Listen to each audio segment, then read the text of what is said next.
Everyone, how's it going? It's going great for me. Hope you guys are having a fantastic day. I am. Get to go home tomorrow afternoon, so get to see the wife and kids. That'll be fantastic. Got to see my little man today just for a brief moment. Had to exchange some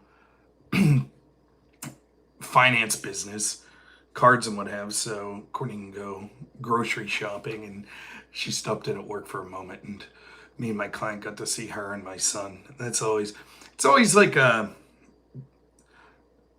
know, it's a good thing and a bad thing. Of course, seeing my family's awesome, but it also sucks to only be able to see him for like 5 minutes, and then particularly with Hank, my little kid, it's a bummer. He doesn't understand. Hey, Dad's back. Hang out with Dad. No, can't hang out yet. Still working. So bittersweet, but it was nice to see him. It reminds me I get to go home to him tomorrow. So wasn't sure if I'd stream tonight or not. You know how it is. If I could clock out, then I could clock out. If not, I can't. But I got some downtime here, so I figure do a little stream. A couple things worth talking about. I wanted to focus on the assassination attempt of Trump tonight, sort of things that are going on with that. But there's another story, sort of unrelated to politics, that I think's worth talking about, and I didn't put it in the name of the video because I didn't know how to do it, but my friend Lecturefan has been banned from Twitch, so I think it's worth talking about that for a minute as well. And I hope that people will kind of look into him. He deserves a bigger following anyways, and it sucks. It sucks what Twitch does. Twitch has been screwing with me for a long time. Obviously when I'm doing these streams from my not computer, so if I'm streaming from my phone, it's usually just to YouTube. But when I stream at home, I'm streaming to Twitch, YouTube, Kick, Rumble, and X. And I used to have the largest audience on Twitch. I used to have like maybe 100 people watching some evenings. Now I'm lucky to break 20 or 30. Some of that's because I think people have migrated to some of those other platforms. But the people that still follow me on Twitch say they don't see notifications when my videos come up. They're unfollowed from me many times. So it's a platform that's not friendly to politics in general, and certainly not friendly to conservative politics. It's absolute garbage. Now, Twitch is nice because it's a way to easily get money from the audience. And you're like, oh, well, that's corrupt. You're just trying to get money from the audience. Well, yeah.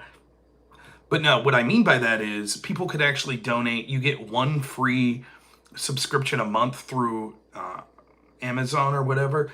And so there's a lot of people that want to support. Like, I've had people reach out to me and say they don't have money to support me or other streamers they like. But they got that one free subscription, and so me, or it could be, it's really good for people that have only a handful of people that watch them. For example, my brother, his name's Jojo Geeker on Twitch. He doesn't stream any politics stuff. He streams game stuff, and the people that watch him are dedicated. He doesn't have a huge following, but it's easy for them every month to donate that free subscription to him, and so then that makes a little revenue for him.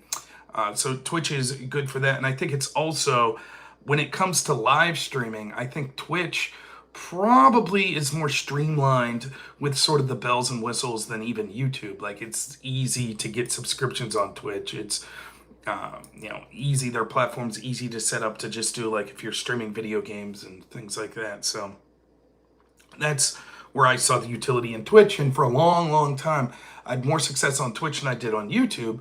A big part of that was because the topics that I was talking about, that I was invested in politically, like the election of 2020, COVID, those were banned on YouTube.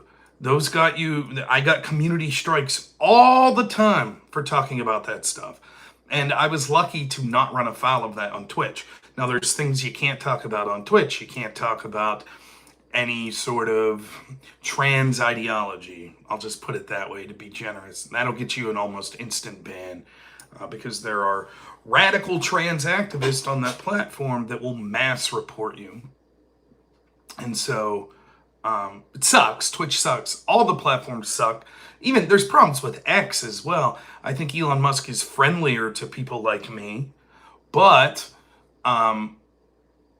there's still problems with that. And with X, one of the big problems is it's not as streamlined as like YouTube. YouTube, I do a live stream. It's easy for everyone to find.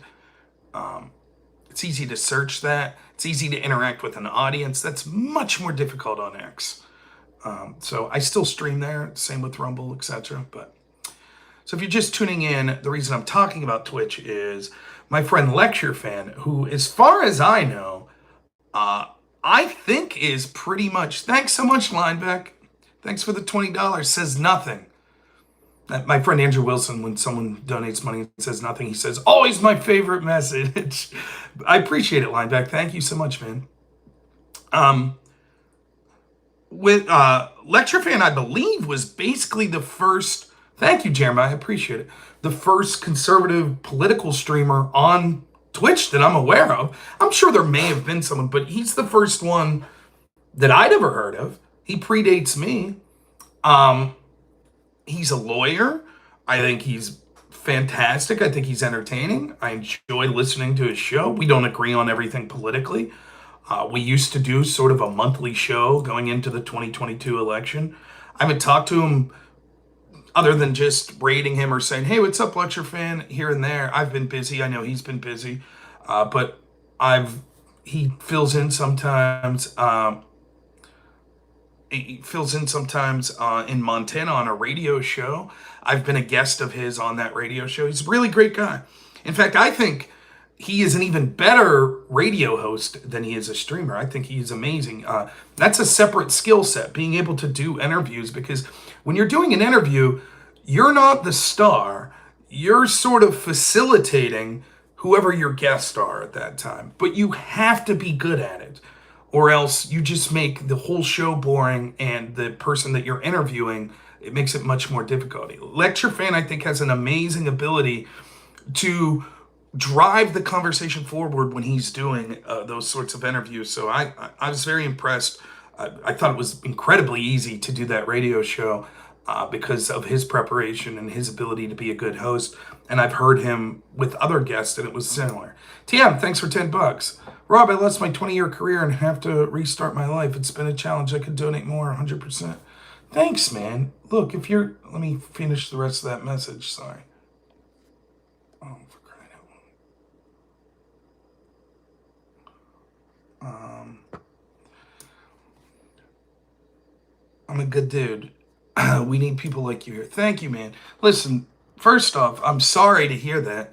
I know having to restart a career, like, I was a young person the last time I had to switch careers, but I was a debate coach. I got paid at a state university. I went into work one day, the Pennsylvania state didn't pass their budget, and I was just told, that's it. So I put my name in to do home health care, and that's how I ended up doing this career.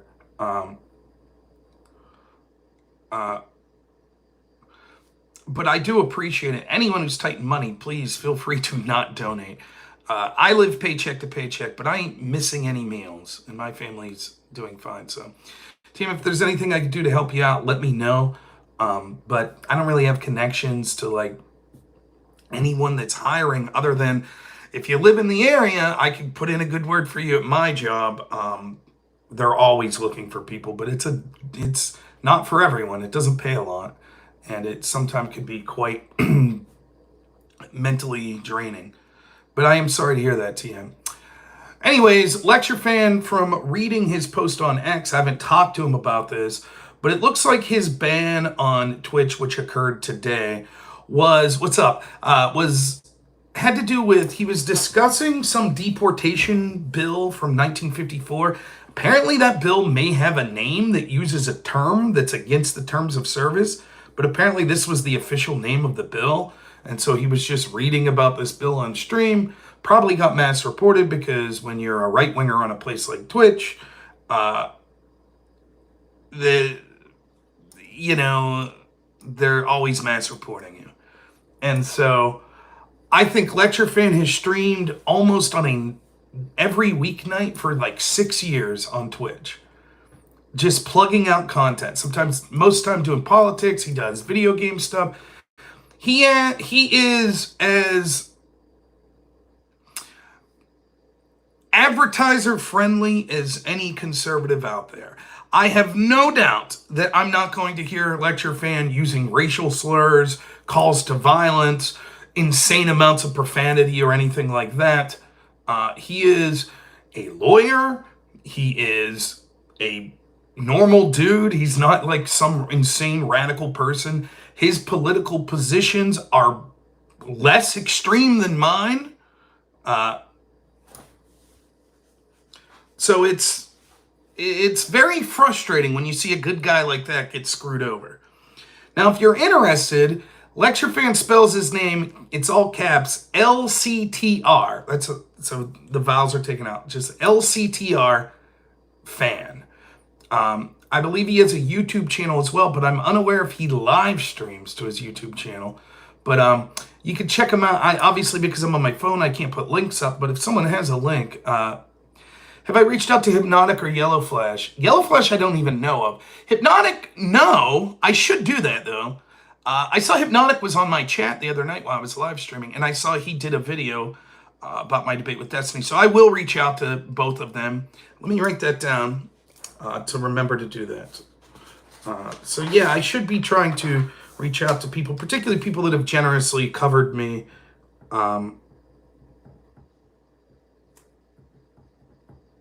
Yellow Flash and Hypnotic. I did see Hypnotic's video of me, so I thought it was good. Yellow Flash is bigger? Okay. Give me props? Good. I deserve props. Hopefully not too many props. You think I'd get along with Hypnotic? Cool, yeah. Yeah, I'll reach out to him. Always down to talk to more people. It's nice to talk to people sometimes that agree with you, because I spend most of my time wading into the deep of the people that hate me and may want me to get shot at a fucking Trump rally. I don't know. I'm not sure what their policies are anymore, what their beliefs are. So shout out to you, Lecturefan, man. I'm sorry that you're going through this crap. It sucks. I wish you the best. If there's anything, I will reach out to Lecturefan. I know he's probably not watching this, but I will reach out to him to see if there's anything I could do. But give him some love, even if you're not following him or anything like that. Just know that there's good guys out there like that are on these platforms that hate people like us, and they're still plugging away every day. And he's one of the first to do it. I think that when I was starting and I first met Lecturefan, he was someone that I really looked to see sort of the ins and outs of how to live stream, particularly on a platform like Twitch, because I just had no clue. Like, I'm a talker, I could talk, but like all the production stuff and, being able to utilize the platform, I didn't know any of that. The length of a show, what it should be, the sort of how to put together a show, sort of what kind of content people want to see. Or Yellow Flash too, even though he's the same guy, different YouTube. Okay, I'll write that down too then.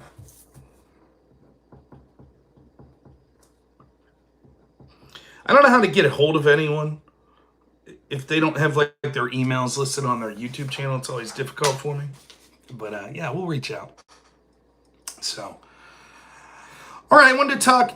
I don't know if you guys remember this. You guys remember that time that guy tried to kill Trump?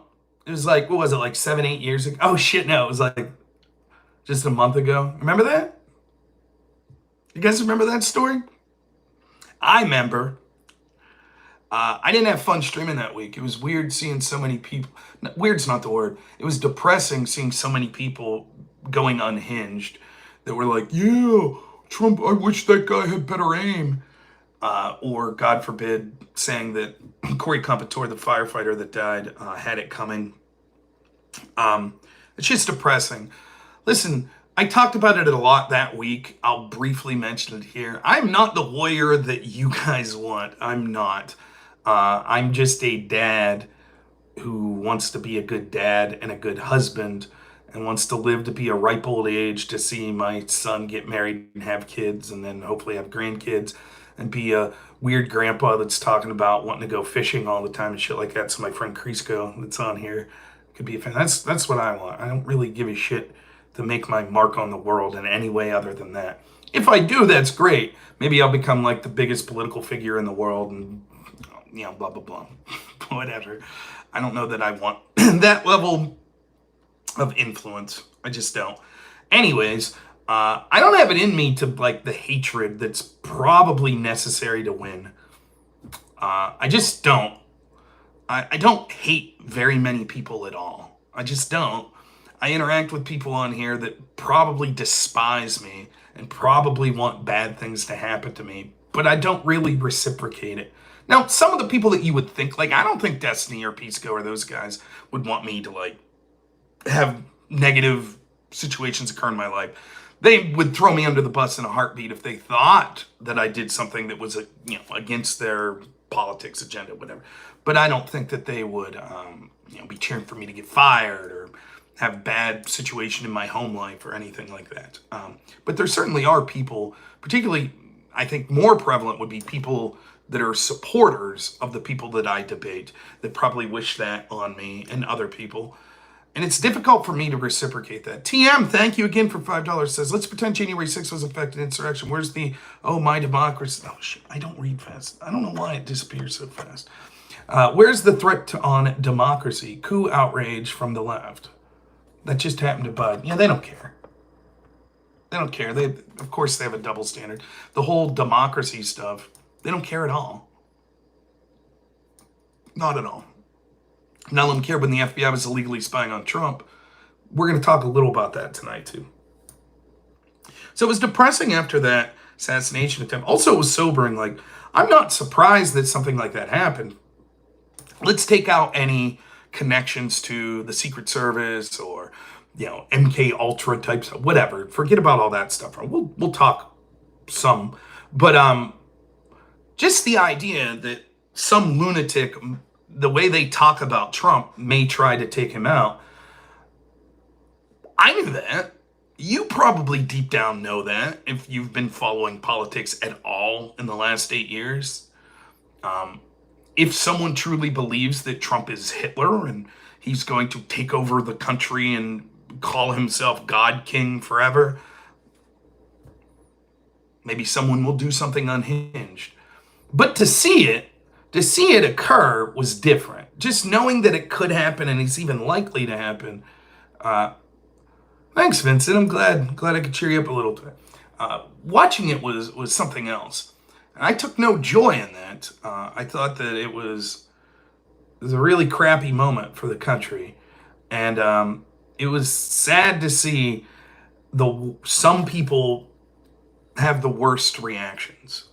But I'm not going to relitigate it. It wasn't a fun week to stream. It was a week that I felt it necessary that I streamed, particularly because I thought I could do some good in trying to tone down the temperature. But I wasn't having fun. So I'm having much more fun debating, believe it or not, debating January 6th, debating people like Destiny. That's more fun to me. I enjoy that more. That, I don't know if you could tell, I'm having a good time when I'm doing. That's better than having to, go talk to streamer after streamer like, hey man, you guys should calm down. Like, can we start with the baseline that you don't want to assassinate political opponents? Can we start there? That's not a fun conversation to have.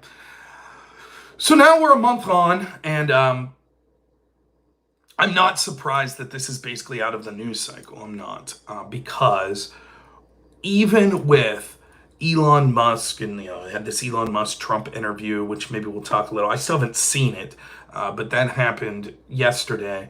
Apparently, millions of people watched this. Now, let me pour a little cold water. X views are a little misleading. I know this because when I stream on X, I use a platform called Restream, and Restream has a little counter at the bottom that tells me how many people are watching.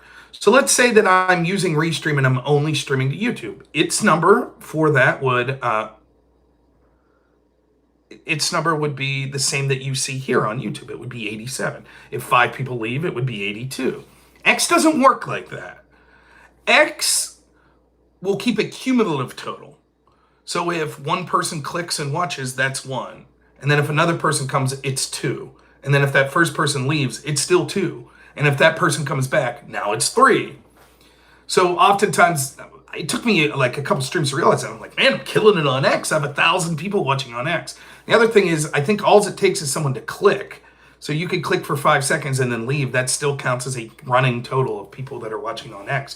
So what happens is you'll say like hundreds of millions of people saw this video on X. Well, yeah, but that's not the same as like hundreds of millions watching on television or hundreds of millions watching on Rumble or YouTube. So it's a little bit misleading. But certainly it was a huge amount, millions of people watching that. But even with that, it's not, and it's always been the case with Fox News, which I think is shit. There were personalities like when Tucker was on Fox. I like Tucker. Greg Gutfeld's funny. I think he's okay. But I despise Fox News on a whole. I think they are just the establishment Republican version of CNN. So, okay, YouTubers are streaming. Yeah, I mean, no doubt there were millions. I'm just, yeah, Will, sorry, I know. I was already talking about the lack of notifications.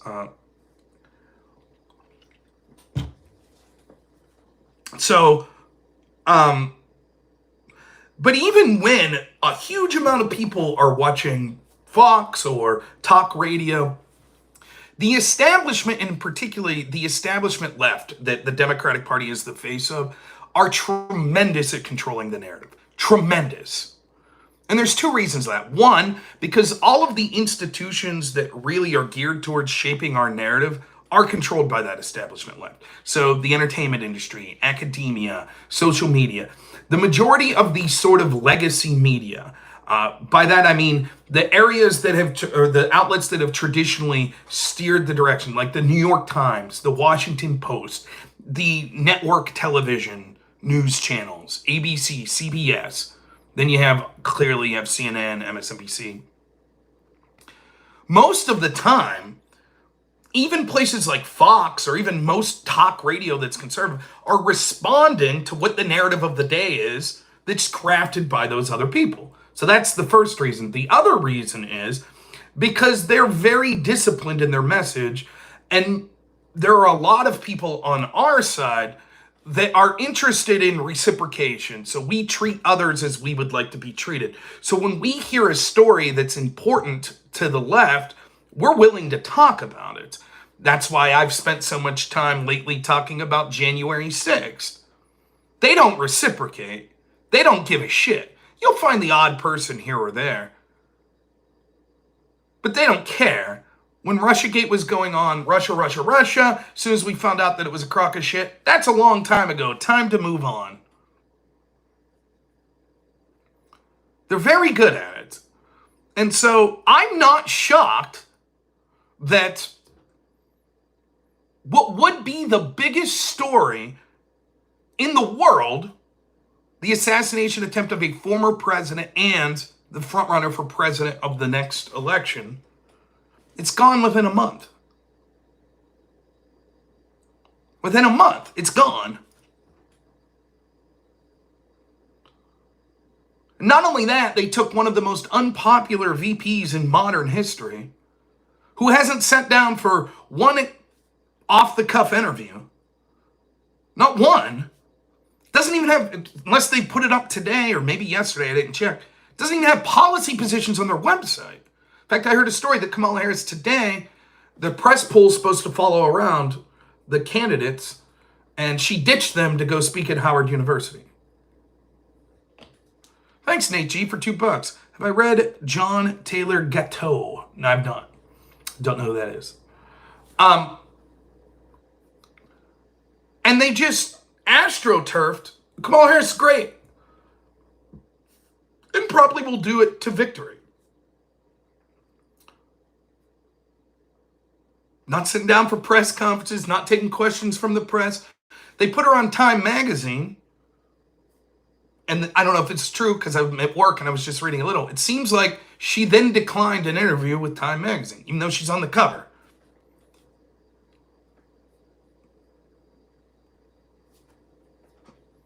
It's when you see how effective the propaganda is, it's amazing. I saw today, I think it was Wick retweeted some guy's article. I forget what it was from, the New Yorker or something, and said, actually, the media's bias for Trump and against Kamala Harris.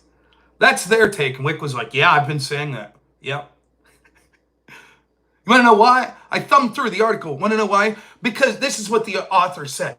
Because Donald Trump has broken so many norms and he's such a threat to democracy that the media should just be completely adversarial to him all the time and never give him any coverage except hating him.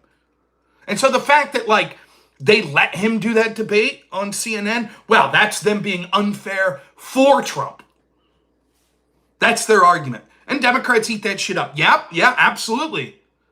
Fairness to them would be that Trump's never allowed on any media whatsoever. He should be kicked off X. He shouldn't be allowed to be on Rumble. He shouldn't be allowed to get interviewed by Elon Musk, ABC, CNN. They shouldn't be allowed to talk about him or have him on. Fox News shouldn't have him on. That's the Democrats in general. That's the average Democrat voter. That's how they feel.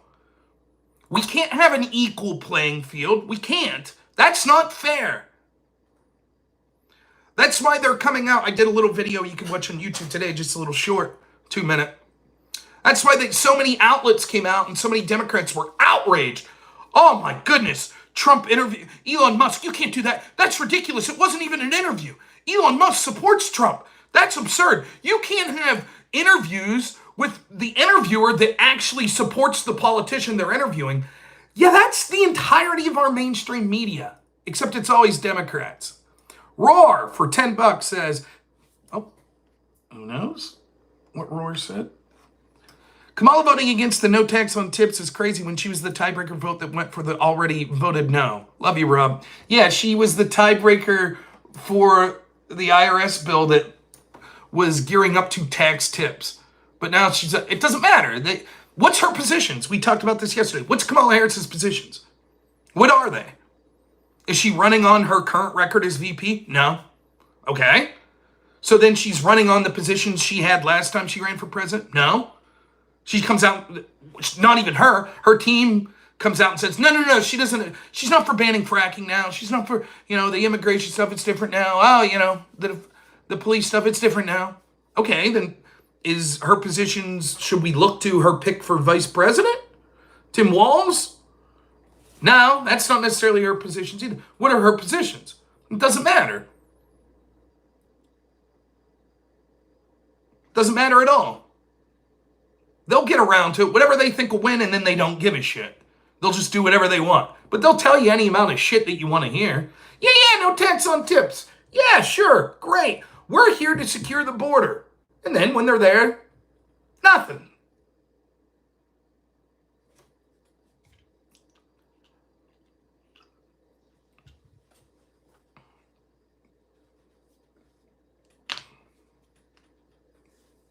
Yeah, whatever they think's popular at the time. They'll tell you whatever shit you want to hear. I was just watching one of my favorite quotes, 2 of them actually, from the movie Network. Great movie. Everybody knows I'm as mad as hell and I'm not going to take it anymore. Everybody knows that. But the other one I think is even better, where he's talking about how the TV's a lie and you're real people. He's like, they'll peddle whatever shit you want to hear. And you start to believe it's real. Yeah, that's right. He's not just talking about politics. Thank you. All is well, Dustin. Thanks so much.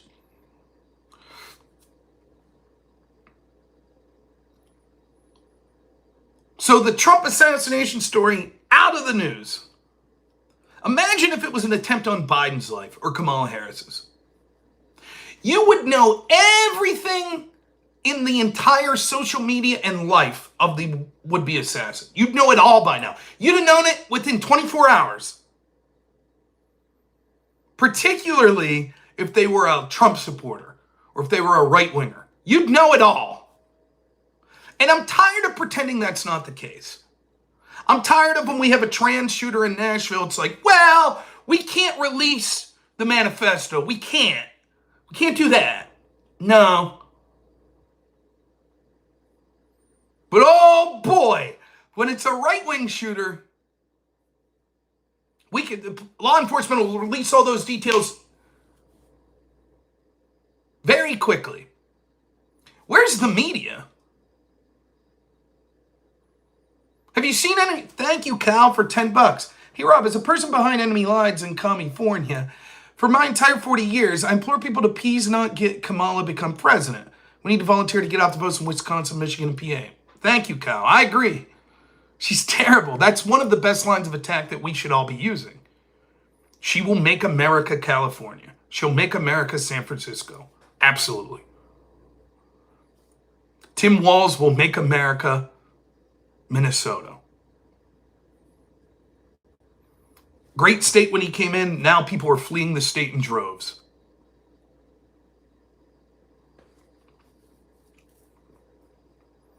Where's the media? Have you seen any interviews? Any attempted interviews in the past 3 weeks with people that knew this shooter? His family? Are there people trying to talk to his family? There's almost nothing. You'll hear the occasional, oh, we got some audio from the Butler police that's coming just from a handful of right-wing outlets. It's like they're not interested. Because they're not. Because they think the media's job, it's the same thing. And again, I go back to, I hate to talk about this person again, but Wick TV. For those of you who don't know Wick's this dude. He is a left-winger. He's sort of I think he's sort of a normal guy. He seems like a likable guy. I don't think he's necessarily a fantastic political mind. But that's okay. I don't know that I'm a fantastic political mind. I'm a regular fucking guy. So I happen to be pretty good at debate, happen to have an interest in politics, but by no means do I think I'm some super genius or I'm not super well read or anything like that. TM for $5 again, thank you. Says, Rob, you understand that Russia is a big country. Ukraine is a smaller country. So Russia invaded Ukraine because they're bigger. Insert laugh, right.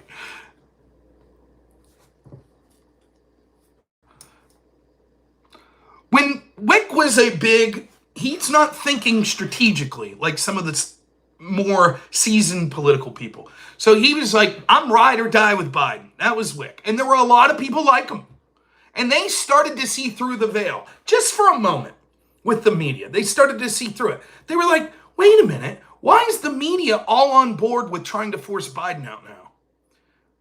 That's not right. Shouldn't they just be reporting the news? Now, the irony was, a lot of what they were reporting was the news. But they were certainly going out of their way to make news and not just report news. But what Wick and the people like him, the riding with Biden people, they're almost there. They can almost see it. They're like, wait a minute. It's almost like this media that I've trusted for years and years and years, the left-wing media, the majority of the mainstream media. It's like all of a sudden they're out to get my candidate. That's not right. That's not the role of the media. They're supposed to try to be impartial. But what they couldn't see was they're not doing that because they hate Biden. They're not doing that to help Trump. They're doing it to harm Trump because they saw the writing on the wall that Biden was an albatross around their neck of their goal, and their goal is entrenching the institutional and establishment power, and the most immediate factor to that is stopping any potential outsider like Donald Trump. Roar for 89, or Roar 89 for $5 says, love from Iowa, had to make another super chat. You got a lot of Destiny haters in here. Want to see Dave Smith willing to happen someday. Yeah, I moderated that debate between Andrew Wilson and Dave Smith. I know there was a little hard feelings between Andrew and Dave. I reached out to him, DM'd him, never heard anything back. So I'd love to talk to Dave Smith. I really would. So I'm gonna cash in one of my tokens with Andrew Wilson and ask him one of these days how he got in contact with Dave, and maybe he has a contact that I would be able to utilize. But yeah, I think it'd be great. I like Dave Smith a lot.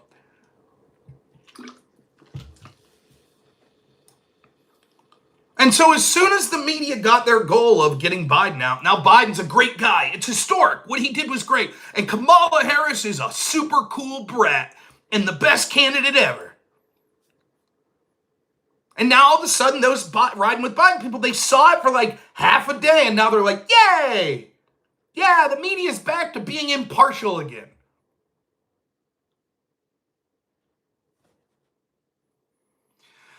When I'm not at home, I can't stream to Twitch. So I'm streaming mobile on my phone. But I know people don't get updates on Twitch or anything. Obviously, when I debated Destiny, I couldn't stream on Twitch. I didn't see the Burisma, Italy, Hunter Biden story. No. I have to look into it.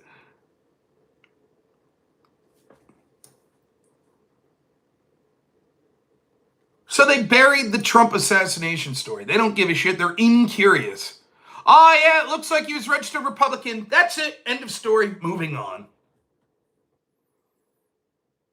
If this was an attempt on Kamala Harris or Joe Biden, the media would not only would law enforcement have already given you all the details about the would-be assassin, the media would be going nuts trying to interview anyone that had any connection to him.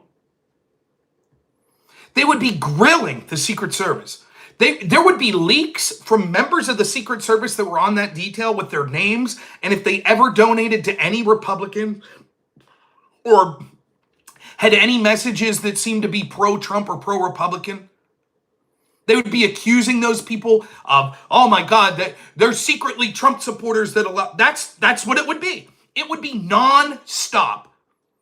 The media covered the Paul Pelosi story, trying to blame Republican rhetoric on what happened there, far longer than the assassination attempt on Trump, that literally resulted in one person dying. They didn't give a shit. They couldn't wait to move on. Couldn't wait.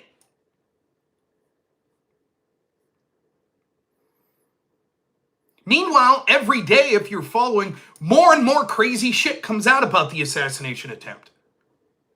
Sloped roof. They couldn't be on the roof where the shooting occurred because it was sloped. But wait a minute, the roof they were on was even more sloped. Well, we didn't see him. There was no seeing him until he was firing the shot. But wait a minute, one of the people that was shot, the video came out from him where you could clearly see from that guy's video. And he's at ground level. You could see the guy crawling on the roof with the gun. Now audio comes out of the local Butler police in real time. Their body cam saying, Janice, thank you so much for the $10. I really appreciate it. They're saying, we effing told the Secret Service to have people there. There's accusations that there were people in the building. We now know that law enforcement, there were people filming for minutes this guy shouting to law enforcement. Secret Service didn't employ drones. They knew for at least 40 minutes that there was a guy with a rangefinder that was suspicious but didn't do anything. We're told they didn't record their interactions, like always, when it comes to these federal agencies when there's an accusation of wrongdoing. Again, one of the most nonsensical things that I don't understand how anyone can accept this. When agencies like the FBI interview people, they don't record it. They don't.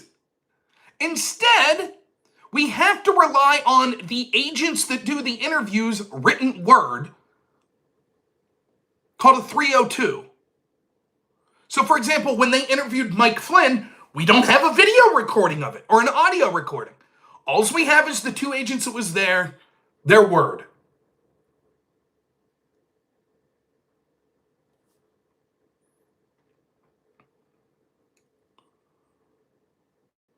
Story's just going away. Sure, you'll hear details after the election. It's one of the things they're fantastic at. The Hunter Biden laptop story. Yeah, it's all bullshit. Russian disinformation, censor people talking to, the election's over. Yeah, maybe there was something to that. How about this one? No one talks about this, and I understand a lot of people were pissed off about the vaccines and everything. You remember when the big narrative from the Biden team in 2020 was, you could tune on your TV. Trump was like, we're going to get vaccine. We're going to have big, beautiful vaccines. They're going to come out in time. They'll be great. You'll love them. And all the experts and the Democrats are like, impossible. Can't happen. Then the election comes. And they were like, we wouldn't trust it anyways. Trump's going to rush it. Election comes. Biden wins. Oh, never mind. Within within a week or two after the election, Pfizer came out and was like, by the way, we're finishing up our trials for the vaccine. They'd already done round one of the trials, but they didn't announce it until after the election. It's always the case. Whatever, just Trump's a threat to democracy, so we can't let people hear the truth until after the election. Because to them, Mike Benz talks about this. When they say democracy, they don't mean the will of the people, the voice of the people being heard. That's not what they mean by democracy. What they mean by democracy is the institutions' voices are heard. That's what they mean. Democracy is them controlling things. So when you hear them say, well, it's important for democracy, they don't give it, you're not included in that. The average Democrat voter, not included in that. Kyle for $10 says, the kid also trained at a range where the DHS, FBI, local police train 150 yards with iron sights, and all the commotion was actually a heck of a shot. I wouldn't be surprised if they trained him. Yeah, I've read that he was training in facilities where federal agents were training. It's crazy.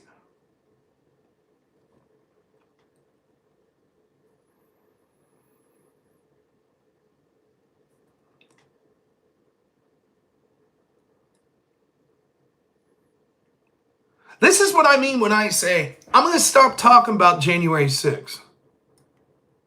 I have noticed I've been getting a lot more donations, Conservative Carnage. Yeah, I appreciate it too. I really do.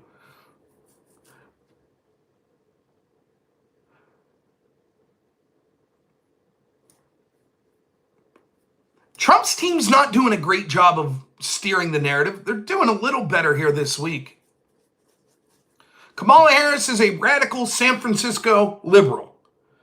Every day, her policies in San Francisco and the policies of Joe Biden that are so unpopular should be talked about ad nauseum. I don't have a website. Well, I do, but it's just, I didn't make it. Someone else made it for me. I haven't looked at it for years, though.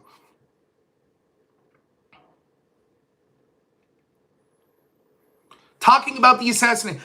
There should be literally, every time Trump or Vance speaks, they should have a screen showing on a loop footage of the radical Black Lives Matter people that were burning down shit in 2020, that Kamala Harris tried to bail out, that Tim Walz engaged with and allowed to occur.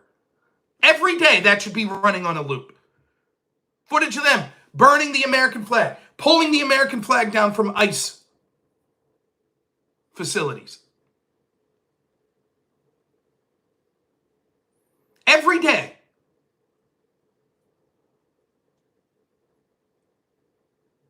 They ought to have a website that's just broadcasting it 24/7. Or victims of illegal immigration.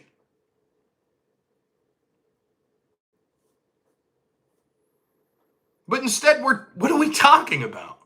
What's the message? They're allowing the Democrats, they should be talking every day about how anti-democratic the Democratic Party is. Not one Democrat primary voter's voice is heard. Not one. Thank you, Too Much Stag, for $10. Nice hat. Thank you. I'm glad you like it. My wife got it for me. I guess I like Penn State. I'm more of a Pitt fan than Penn State. It's just I lost my other hat when I went and got my hair cut, so I've been wearing this. But thanks. I'm glad you like it.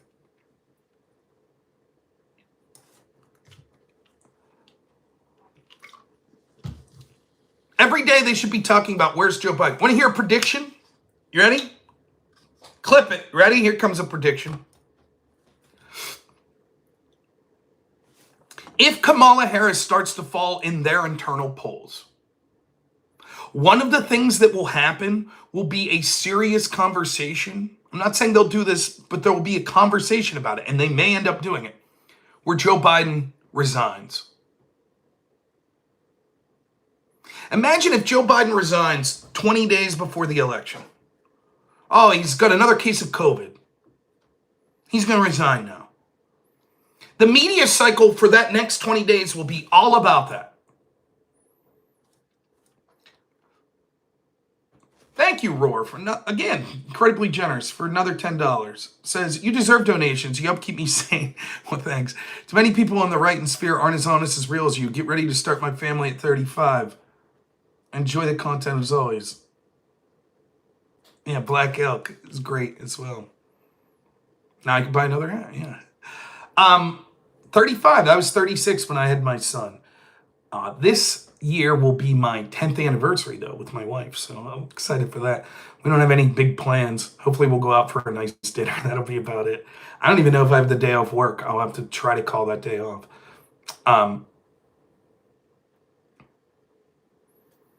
But yes, the goal is the goal. Thank you, everyone. I appreciate it. The goal is to have just news cycle after news cycle change to be positive for Kamala Harris without her having to say, like, well, here's my policies. So anything that could change. If the news cycle becomes, oh, she has to step in. Biden has health problems. She's stepping in and help managing some crisis. That'll be the narrative. Tin or aluminum's the 10-year gift. It's cheaper. Good. Good. In this economy, thank goodness. Thank you. I appreciate it. Son, then daughter. Maybe someday. I don't know. I'm getting old, though.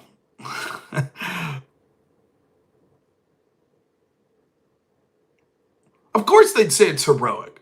It won't be just like him not running again. They're not saying, oh, it's because of his mental decline. They're saying he's a hero.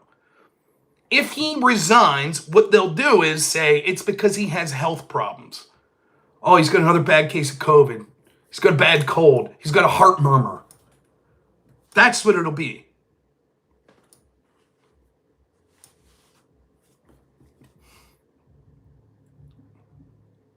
Imagine the advantage that the Democrats have. They don't give a shit about the will of their voters at all. At all. Let's say a huge scandal comes out about Kamala Harris a month from now after the DNC. They don't give a fuck. They just remove her if they wanted. They kicked Tim Walz off. They don't give a shit. Let's say that, they put out a plan like a new Green New Deal type thing. And let's say that it's massively unpopular. They'll just say, okay, fuck it. We don't care. New plan. Whatever. We don't give a shit. We'll tell you whatever shit you want to hear. We don't care. We don't give a shit. Oh, look, something exciting and new. I've said ever since like 2018, 2019, I'm the only person I know that said that. Yeah, 800 subs in the past 5 days. Thank you, man. I appreciate it. The ideal way to run a campaign at this point would be to wait until 2 weeks before the election. Now, that might be a bit hyperbolic, but to wait as long as possible until the election to announce who your candidate is. And to wait as long as possible, maybe even never, to announce what your policies are. Because now, the majority of our national politics is hating the other side.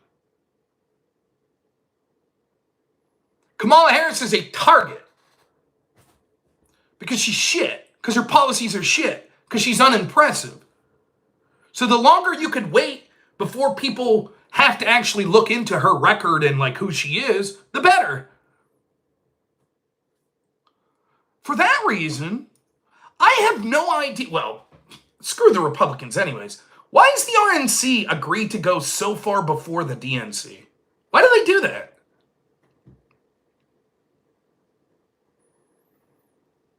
I'd say, nah, fuck that. We're going to do it after them. Because if your convention is good and gets momentum, well, it's only going to last so long, then the other side does their convention and they're going to steal that momentum.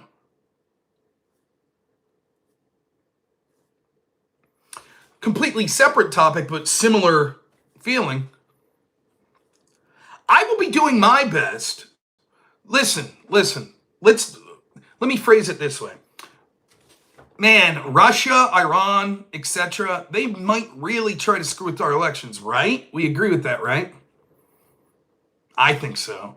And it would be very easy to screw with our elections in less sophisticated areas. Of course, urban centers where there are more educated, talented people, they're going to be able to run elections far more sophisticatedly than us country bumpkins, like in the middle of rural Pennsylvania. So I think that it's very important. Everyone agrees, right? Like we all agree with that, right? I don't know. And I would hate for those foreign, they're going to be trying to help Donald Trump. They are. That Russia, Iran, China, they're going to try to help him. So because of that, I think that it's very important that rural areas that are traditionally more likely to vote for Trump, they want to make sure that there's not cheating to benefit Trump. That's why I think they need to really, really, really, really, really wait until they announce what the vote tallies are. I'd wait like 2 weeks. That's what I would do. Let's leave Philadelphia and Pittsburgh announce their totals first. Because they're more educated and there won't be as much. They'll do a better job, we know. They're more practiced at stopping Russia from interfering. So what you normally see on election night is all these states that are swing states, all the red areas come in first. And then there's incredible delays in the blue areas. So the red areas, I think we need to take a lesson from how smooth those elections run in blue areas, and they should wait. They should wait. Keep thoroughly checking. Don't announce. Don't send those ballots in to the official state counts. Don't send them in. Right? Just wait. Now, I'm going to be clear. Don't cheat. Don't change any ballots. You keep an accurate fucking total. But I wouldn't announce them. I wouldn't send it in. Right? Everyone agree? Everyone agrees, right?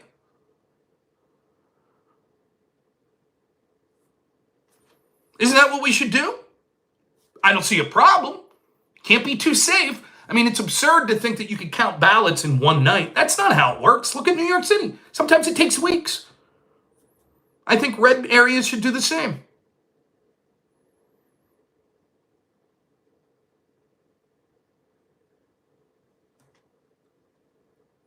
Seems reasonable. Who knows?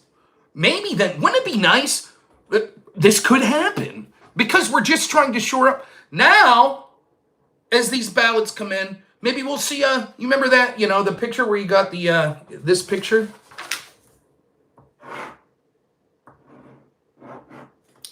Remember this picture? Where that's how the election went? Maybe that'll be red this time. Oh, all the red places, for whatever reason, waited. And all those ballots came in at the end. Now, we know, of course, I'm on YouTube here, so we absolutely know that there's no fraud in elections whatsoever. There's none. So this is just hypothetical, like we're watching a movie or something. But if you were watching a movie and one side was going to cheat, how about this, like Venezuela, right? If Maduro's going to cheat, he's not going to say, I won 95% to 5%. That wouldn't be believable. He'll say, I won 51%. That's what he'll say. But how do you know how many ballots you need to get to 51%? How would you know? Well, if all the ballots are already in, then you say, oh, there's 10,000 ballots, 6,000 of them is against us, 4,004. We only need 2,001 to win. Now, let me be clear. I'm not saying there's definitive proof that cheating like that occurred in 2020.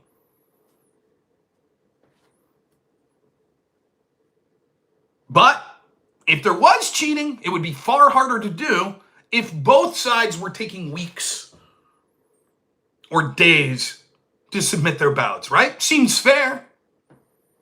Just to make sure, keep both sides in check, right? I don't know what the complaints would be. Right? Now, if someone clips this and sends it to someone like Destiny, they'll go, oh, here we go, Rob saying the election was stolen. Not saying that. Well, I will say the election was stolen, but I'm not saying at the ballot box. I'm saying it was stolen through a collusion of the mainstream media, the intel agencies, etc., lying about things like the Hunter Biden laptop story. And that's actually far more concerning. You see the fruits of that now with the astroturfing of Kamala Harris, with the burying of the Trump assassination story. But you ever notice, like, people like me that say, like, look, I don't see definitive, and I'm going to be straight up with you. I'm like, this is as honest as I could be. I don't know. My gut feeling says there's a 51% chance that there wasn't enough fraud to steal the election and a 49% chance that there was. I literally don't know. I don't know. But what I do know is this. We have to operate as if it wasn't stolen until we see some sort of proof. In other words, I don't mind a reasonable Democrat that says, listen, Rob, I'm willing to hear stuff, but I don't see a smoking gun. I don't see it. That's a reasonable take. And I know that's going to piss off a lot of people that are absolutely convinced the election was stolen. I find that to be quite reasonable.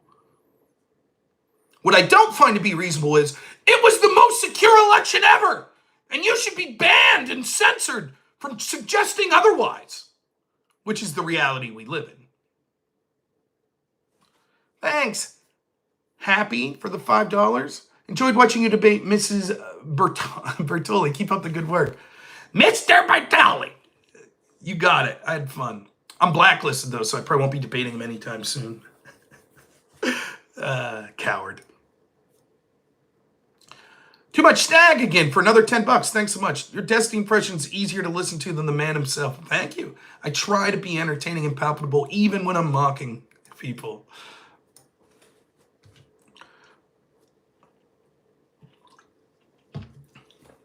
But did you ever notice those people that say the most secure election ever? When you start to say, like, oh, okay, well, just to be safe, why don't we do this? How about this? Why don't we have voter ID just to be safe? No! You can't do that! That's racist! Really? Kamala Harris just had a rally where she required ID to get in. Well, that's different.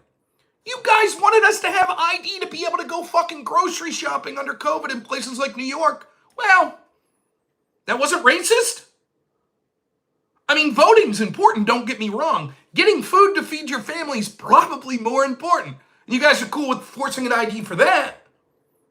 Or how about the bill that Republicans put out that's like, well, let's enshrine in law that illegals can't vote, and we're going to have penalties for. They said that's already the case. Yeah, but we see a lot of these states and accusations that illegals are getting ballots. This is racism. No, who gives a shit? Wouldn't you just say, cool, okay, great. We don't have a problem with that. Of course, illegals aren't voting. Illegals aren't getting ballots. But no.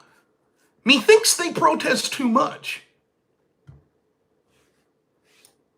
Methinks. Isn't it convenient, too, how so much stuff comes up missing? Like, for example, I think it was in Wisconsin. It's been a while, so maybe I'm wrong about this. And if so, I apologize.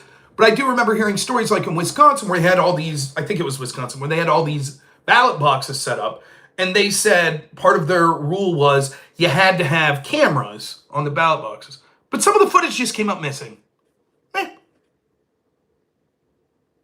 Or in Pennsylvania, where they had to keep separate piles of ballots because they knew there were going to be legal challenges. So ballots where the signatures didn't match, the voter registration, or ballots that came in through mail past a certain deadline.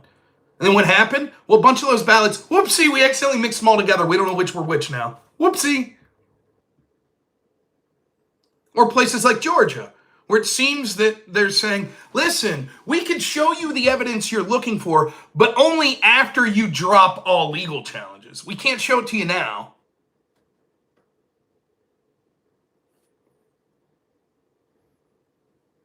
Then we have places like Rasmussen that did polling, and they asked people, did you fill out someone else's ballot, a spouse's, someone who lives with you? And it was double digits, like 10%, 20% or something. It said, yeah, we did that. That were polled. That's illegal. It's illegal. 10 to 20%. Now, I'm not saying that poll should be taken as the gospel. But if you have 10 to 20% of people saying, yeah, we did that, and those are illegal votes, I'm not even saying throw out the last election. I'm saying, isn't that something we should be worried about? Shouldn't we be taking some step to make sure that that's not occurring? But they don't give a shit. that third world countries can count votes within a day, but in the United States we can't? How is it that Democrats talked about the frailty of voting machines for years? 2004, there was a bunch of them. Prominent Democrats talked about, oh, they could be hacked. Things could happen. Why do we even have the fucking things? Why are we still doing mail-in ballots when COVID's no longer a threat? Hell, Fauci was telling us then that it wasn't a threat.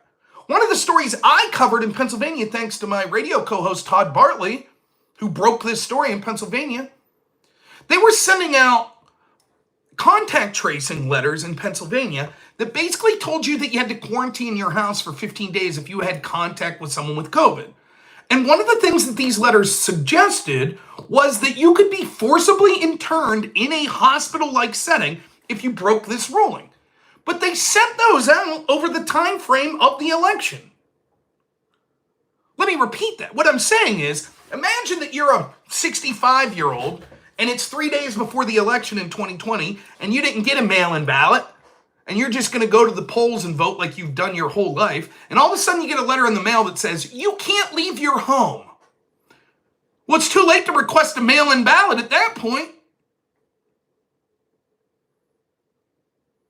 So, my journalist friend Todd Bartley, my co-host, he asked the day before the election, he brought this up at the press conference with Rachel Levine, I believe that's who it was, and was like, okay, you sent these letters out. Is there anything what's your remedy? How do these people vote? And they're like, we'll get back to you.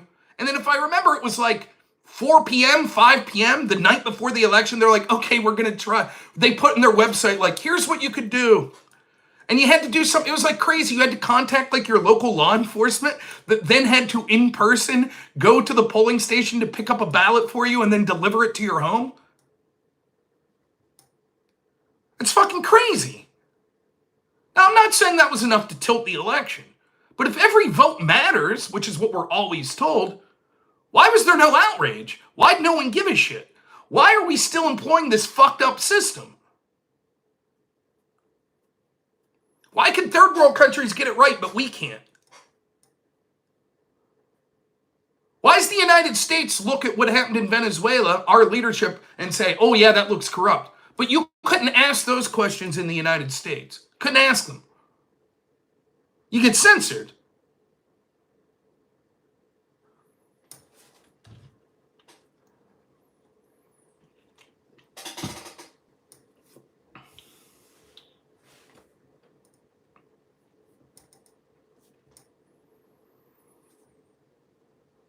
Here's a question. It seems like we may be on the cusp of going to war with Iran, which isn't going to be as simple as some people would leave you believe. And there is a significant chance that that could escalate into a bigger world war.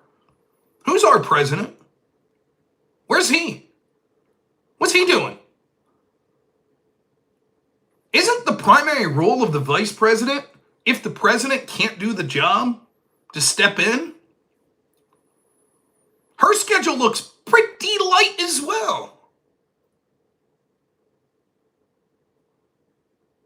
Who's running the show? Who is it? Remember that guy? Here's a story that I vaguely remember. Wasn't there a guy somewhere in the executive of the Biden administration who basically got charged with being an operative for Iran? Maybe Aircraft Sparky remembers this story. I saw he was in there. Remember that? Remember that story? If I was at my computer, I'd look it up.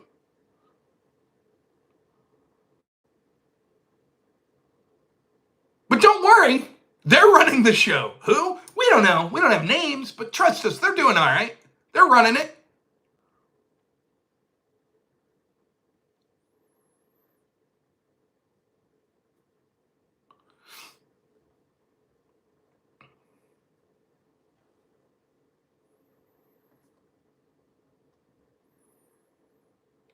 What's going on? Who's leading our country?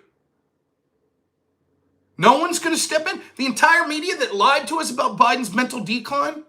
The entire Democrat Party? Hell, even a lot of establishment Republicans? Where are they now? Oh, Biden's not mentally fit to run for office, but he's mentally fit enough to be president. That guy you saw on the debate stage that scared the shit out of every Democrat voter? Yeah, he's running the show competently, trust us. remember some of the excuses they put out after that debate? Well, he's good until, like, from the hours of noon till 5 p.m. And it's like, oh, I hope nothing comes up after that. That's the guy that's running the show? No one's concerned? No one's concerned about this?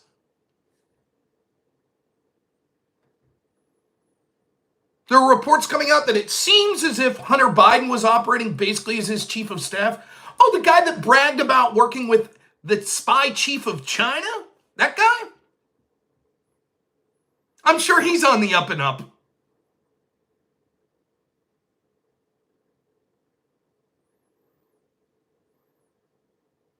If Donald Trump's administration sent billions of dollars to Russia, and then we were on the precipice of war with Russia, what do you think the media coverage would be?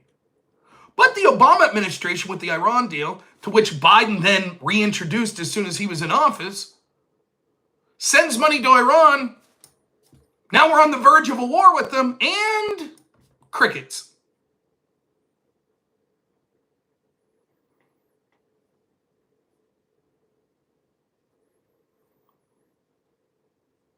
Beta, thanks so much for the $2. Lecturefan's been reinstated. That's fantastic news. If you came at the beginning of the show, talked about my friend Lecturefan, who's a Twitch streamer. He's a great guy, lawyer, conservative, fills in as a radio talk show host in Montana there. He's been on Twitch streaming basically 4 or 5 nights a week for 6 years, even before I was, and he got banned today over nothing. And so they've reinstated him, which is good. Vita, I trust. I trust that you're correct on that.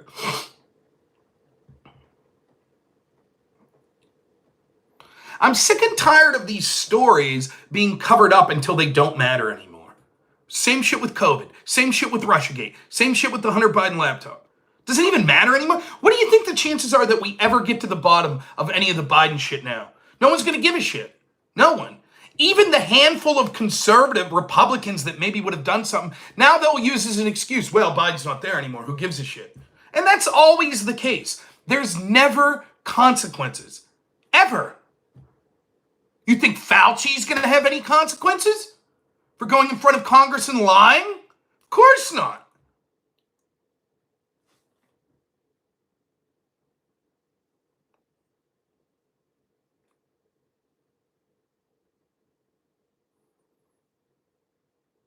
Four months from now, you'll hear, oh, we've made some changes at the Secret Service. Yeah, there's a couple people that, blah, blah, blah. Yeah.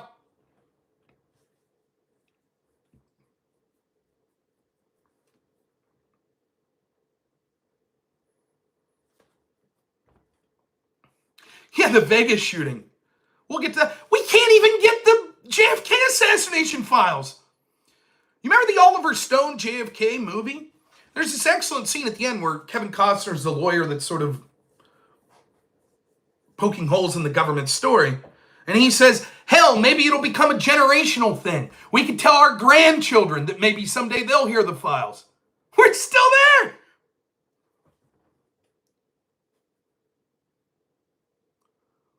Maybe 50 years from now we can finally see those files. Why? What possible explanation could there be? They still looking for a possible associate of Oswald? Thanks, Roar, for $5. You're nailing it. It's just curious, have you been following the UK news? Somewhat. We talked about it a little yesterday, yeah.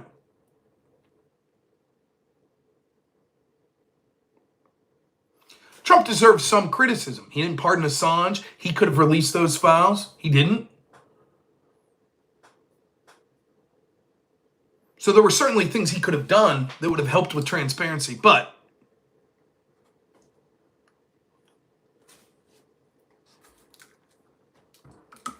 it's always the same story. Speaking of destiny,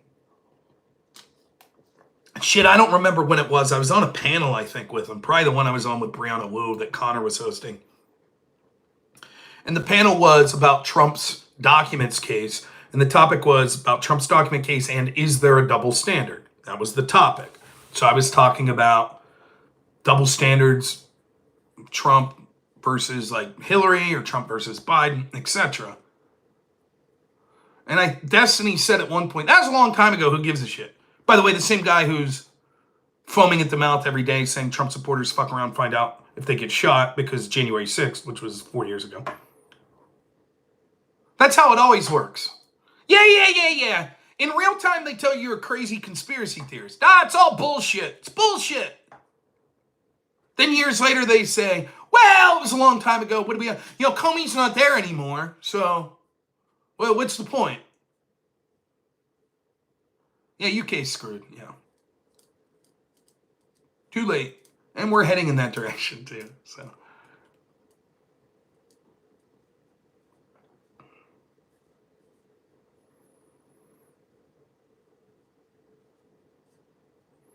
Yeah, not the same debate I'm talking about, Stephen, but that happened as well. Yeah.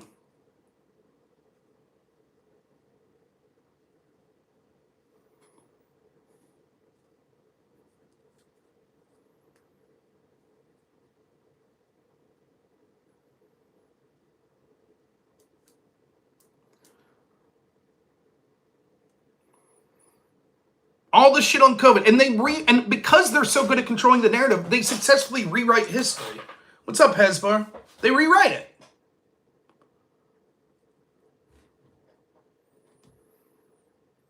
Were there people that were saying the vaccine will kill everyone? Yeah, that was stupid. Sure, there's reasons to be hopeful. There's cultural reasons to be hopeful. I think politics is downstream of culture, and I think culturally people are getting fed up, which is good.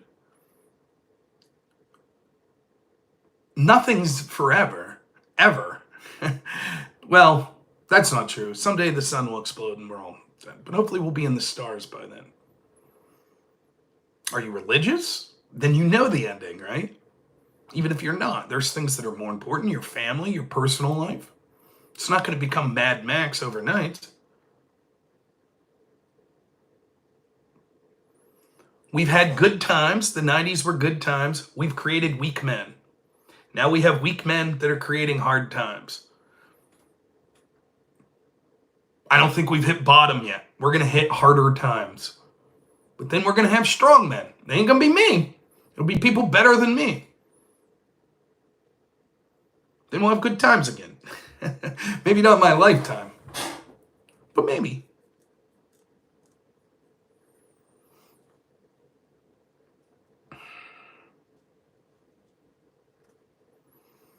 But all the lies, the obfuscations, again, the same people that didn't give two shits in 2016 when you had a bunch of prominent voices saying the electors should be faithless. Didn't give a shit. Didn't give a shit when the FBI was illegally spying on Trump's team. Did not give a shit. Didn't give a shit at the blatant double standards of the FBI. Didn't give a shit that the agents that were leading the investigations into Trump and Hillary were talking about insurance policies, at least one of them and many other of them were clearly biased against Trump. Did not give a fuck. Didn't care. Didn't care at all. Didn't give a shit. Didn't give a fuck when lefties were rioting every day. Did not give a shit. Didn't give a shit when they were charging the White House and Trump had to be removed to a bunker. They thought it was funny. Ha! Bunker boy, he had to be moved. They criticized any law enforcement like the National Guard that would be used to stop it. Didn't give a fuck. Didn't care at all. Didn't give a fuck about the lies of COVID. Didn't care. Didn't care that people's lives were ruined. Did not give a shit. Did not care that you were censored. If you were saying, wait a minute, I think maybe this came from a lab in China. They didn't give a fuck. They didn't give a fuck that you were right, that locking down kids from school was going to have immense problems. It was going to be negatively affecting these kids for years. They didn't give a fuck when people like me were right talking about how we'd suffer economic ramifications for years later. Didn't give a shit. They didn't care. They don't give a fuck that the voters of the Democratic Party don't have a voice anymore. They don't give a fuck. They don't care about any of it. They don't give a shit. All they care about is power. Nah, I'm cool. I'll chill when I feel like it. They don't give a shit. They don't care. They lied to you right in the face for years and said, there's no problem with Biden's mental decline, none. Then the minute that he was removed, forced out, would they say, Trump's too old? TM for $10, thank you, says, want to learn about the Kennedy assassination? Read the book, Double Cross, the explosive inside story of the mobster who controlled America. I had the privilege of inadvertently knowing Chuck. That's crazy. Bro, Rock for $10. Thank you. Says Kamala will win. Policy doesn't matter. She'll win because Orange Man bad. Yeah.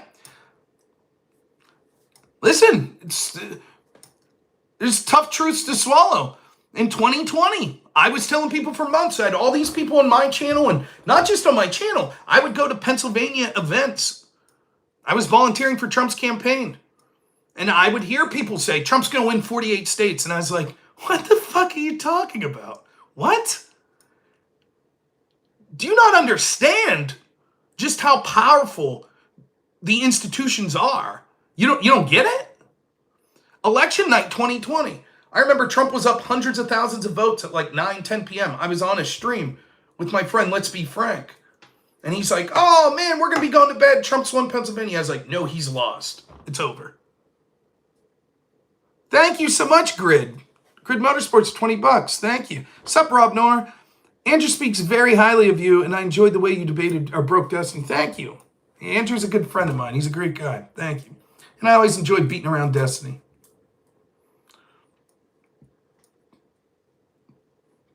And all these people, oh, Trump's killing it. Trump's killing it. It was the same shit here. It was like, I even bought into the bullshit a little in 2020 or 2022. Just because the country was doing so poorly, I was like, well, now the red wave didn't come. Republicans picked up some seats. But the Senate ended up still staying basically in de facto control of the Democrats. That lesson, like, I'm no genius. How was I saying? No, I still may be wrong. Maybe Trump wins. But at the height of Trump mania, when Biden was there and the disastrous debate performance and then the assassination attempt on Trump, and it looked like, oh, it was separating more and more and more, and all the polls were saying Trump and blah, blah, blah, blah, blah. And people were like, surely now, Rob, now you can say that Trump's going to win. I was like, I would say his chances went from 5% to 10%. Now where are we? If you had to put money today on who's winning, who would you put? Safe money's on whoever the Democrat will be. Kamala, it looks like at this point, but it may not be. Like I said, if she falters too much, they'll just replace her. They don't give a shit. They don't care at all. She'll come out and say, I stubbed my toe, medical emergency.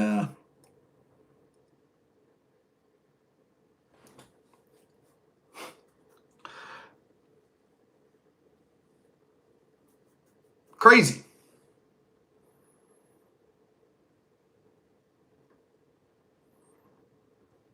You put your money on Trump? Hope you're right.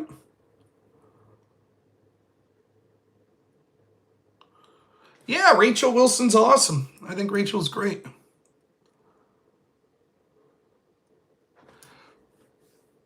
All of this shit, all of the, like, these stories that they just cover, and it's going to get worse. We have the ability at this point to push back through information, but they're trying to get rid, like, look what Europe's doing. Look what the EU's trying to do with X. And it's not just X. They're sending the signal to all. The message that X is getting isn't just to X. It's also to Facebook. It's also to Google. It's also to YouTube. You will play ball with us, or we will bring the hammer down. Yeah, 153 viewers. Fantastic. Remember, give a thumbs up if you're watching too. It will help. Thank you. Even if you hate me, give a thumbs up. Then it'll be, the algorithm will pick me up more, and you'll be able to watch me and hate me more.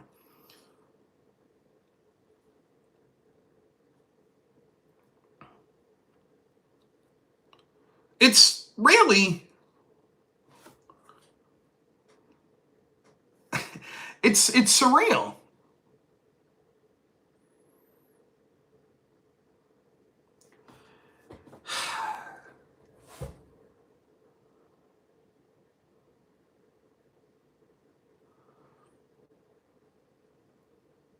I was watching a little bit, just again, not a lot, but the Tim Wall stuff, some of the lefties on X that I see.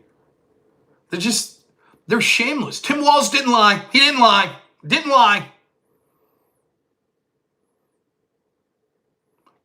It's always, real words don't matter to these people. It doesn't matter. For example, Pisco. I go back, people wonder why I harped on the Jamal Bowman thing so much. For those that don't know, this left-wing lawyer Pisco, he's like always working with Destiny and shit. I've had debates with him for years, which I enjoy. I enjoy the debates I've had with him on sort of the double standard in the application of law, the FBI, etc., and going after Trump versus people that are opponents of Trump. One of the things that people were being charged with, I think, 1512, the delaying of an official or obstructing of an official proceeding. This is one of the ones that the Fisher decision at the Supreme Court put the kibosh on. But that was one of the things that was being used to call January 6th an insurrection. So then when Jamal Bowman pulls that fire alarm to stop a vote, to delay a vote, okay, that's delaying an official proceeding, right? No! He happened to pull the fire alarm purely to try to get out the door. It had nothing to do with trying to delay a proceeding. Now, they wanted the proceeding to be delayed, and he had never previously pulled an alarm to get out a door, and he was a former principal, and it seems that that would be insane to think that a human being in their right mind would do that, but that was the defense they went with. And as long as there's any plausible deniability, that's what they'll go with. Now, that's bad enough. That story was bad enough. But at the end of the day, it's small stakes. It's not really the biggest story in the world. Okay, whatever. However, what was absolutely hilarious was when the transcript from his interview, from his discussion with law enforcement came out. Pisco had told me many times before that the people connected to Trump that were charged with lying to law enforcement, that's a very serious crime. Pisco had also said he absolutely knew that Bowman intended for that alarm to go off. So when the transcript came out, and the transcript said the law enforcement officer asked Bowman, "Did you intend for the alarm to go off?" He said no. That's it, clear cut. Based on what Pisco has said, clear cut, that's Jamal Bowman lied to law enforcement. Now, Pisco's got to say, yeah, he should have been charged. Absolutely. And the fact he wasn't seems like somewhat of a double standard. But no, Pisco doesn't say that. What's Pisco say? Actually, Rob, I think what Bowman meant was he didn't intend for another alarm to go off. He did intend for that alarm to go off, though. In other words, what he said was, when Bowman said, I didn't intend for an alarm to go off, what he meant was, I did intend for an alarm to go off. Now, Pisco is my favorite person to debate because we could get into the weeds of these stuff. So I was really pissed off about this because what that shows is that there's no possible good faith discussion with that person and the people that are just like him. And that's the majority of the people that stream, that do these debates and stuff that I'm on. There is no possible good faith. And they just wipe it off. Their audience is like, whatever, it's no big deal. Who gives a shit? It's not the Bowman story that's important. It's that they'll literally take words and say they mean the opposite of what they mean. So when Donald Trump says, go march peacefully, they're like, aha, that's proof that he meant be violent. Wait, what? When Jamal Bowman says, I didn't intend for that alarm to go off, that's proof that he did intend for it to go off. Or at least that's probably what he meant. So we're not going to say that was a lie. It's the same with the Tim Walz shit. When he says, I was a combat vet, whatever, well, we don't think that's what he meant, so we won't say it's a lie. Or how about when Destiny was saying, no one ever said you couldn't get you couldn't get COVID if you got the vaccine. Then when we saw, I think it was Biden, someone showed him a clip of it, he said, well, Biden didn't really mean that when he said it. Interesting. Do you see? It doesn't matter. It literally doesn't matter. We can find audio of Kamala Harris coming out and saying, yeah, I was financially supporting those people that were engaged in riots against the building. I wanted them to do it. And these people would be like, wow, what she meant was.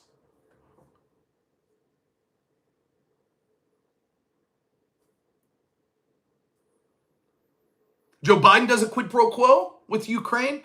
Well, we don't really know what his intent was. No need for a big investigation into that. No need to sit down and interview Biden. Donald Trump is accused of doing a quid pro quo. He never said those words. Oh, we know what he meant. We know what he meant.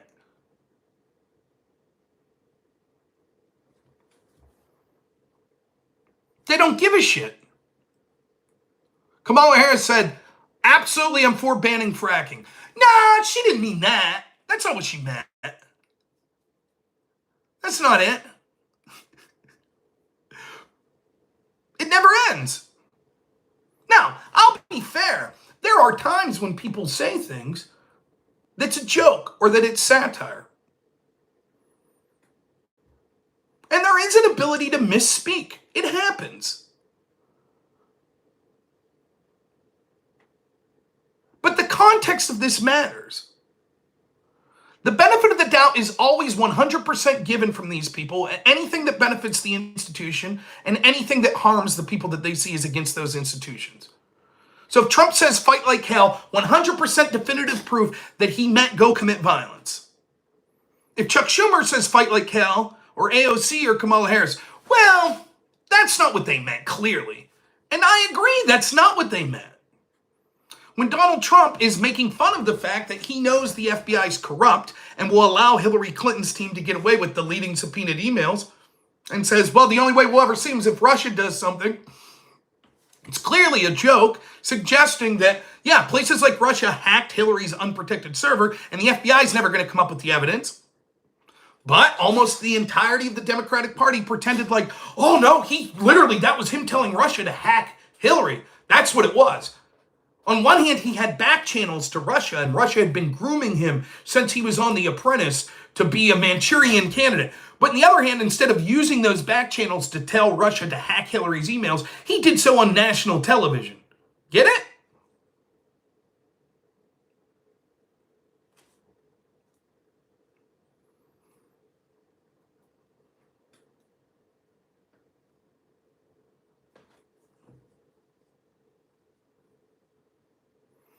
That's why I said, yeah, BB, that's why, barbecue, that's why I said the Biden-Kamala Harris ticket was the quintessential Democrat ticket.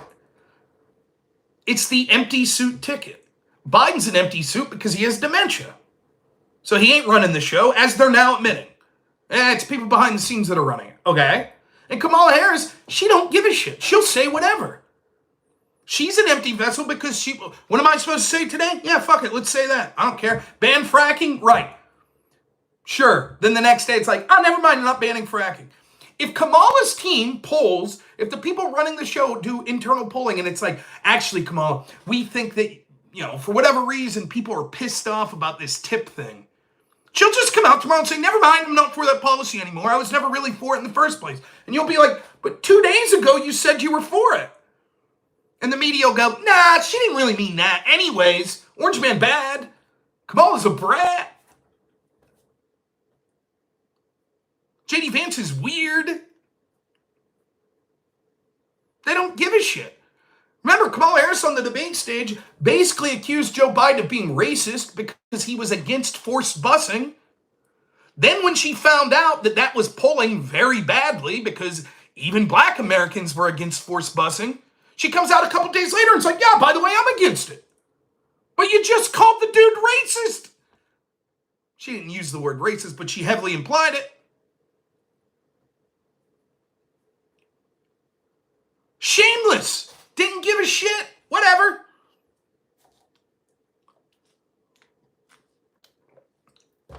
By the way, it's not just her. It's like all of the institutionalists. You see these people like the Never Trump former Republicans, like the Bill Kristols of the world. There's a lot of these people, the Lincoln Project people, and they'll say shit like, oh my God, how evil was Trump putting those Supreme Court justices that control a woman's body? It's disgusting. They overturned Roe. Then you go back and you look at what they were writing like during the Romney-Obama presidential race. They're all pro-life. How did that happen? They don't give a fuck.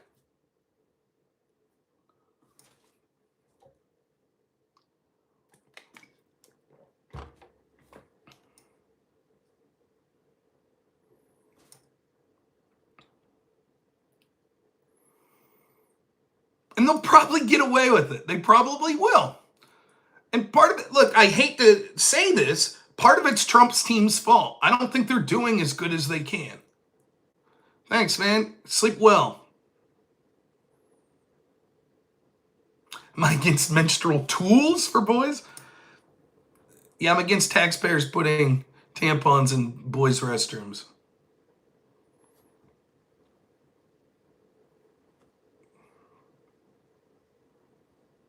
Yeah, we talked about that, Ian. Oh, but you're talking to Bandit, yeah.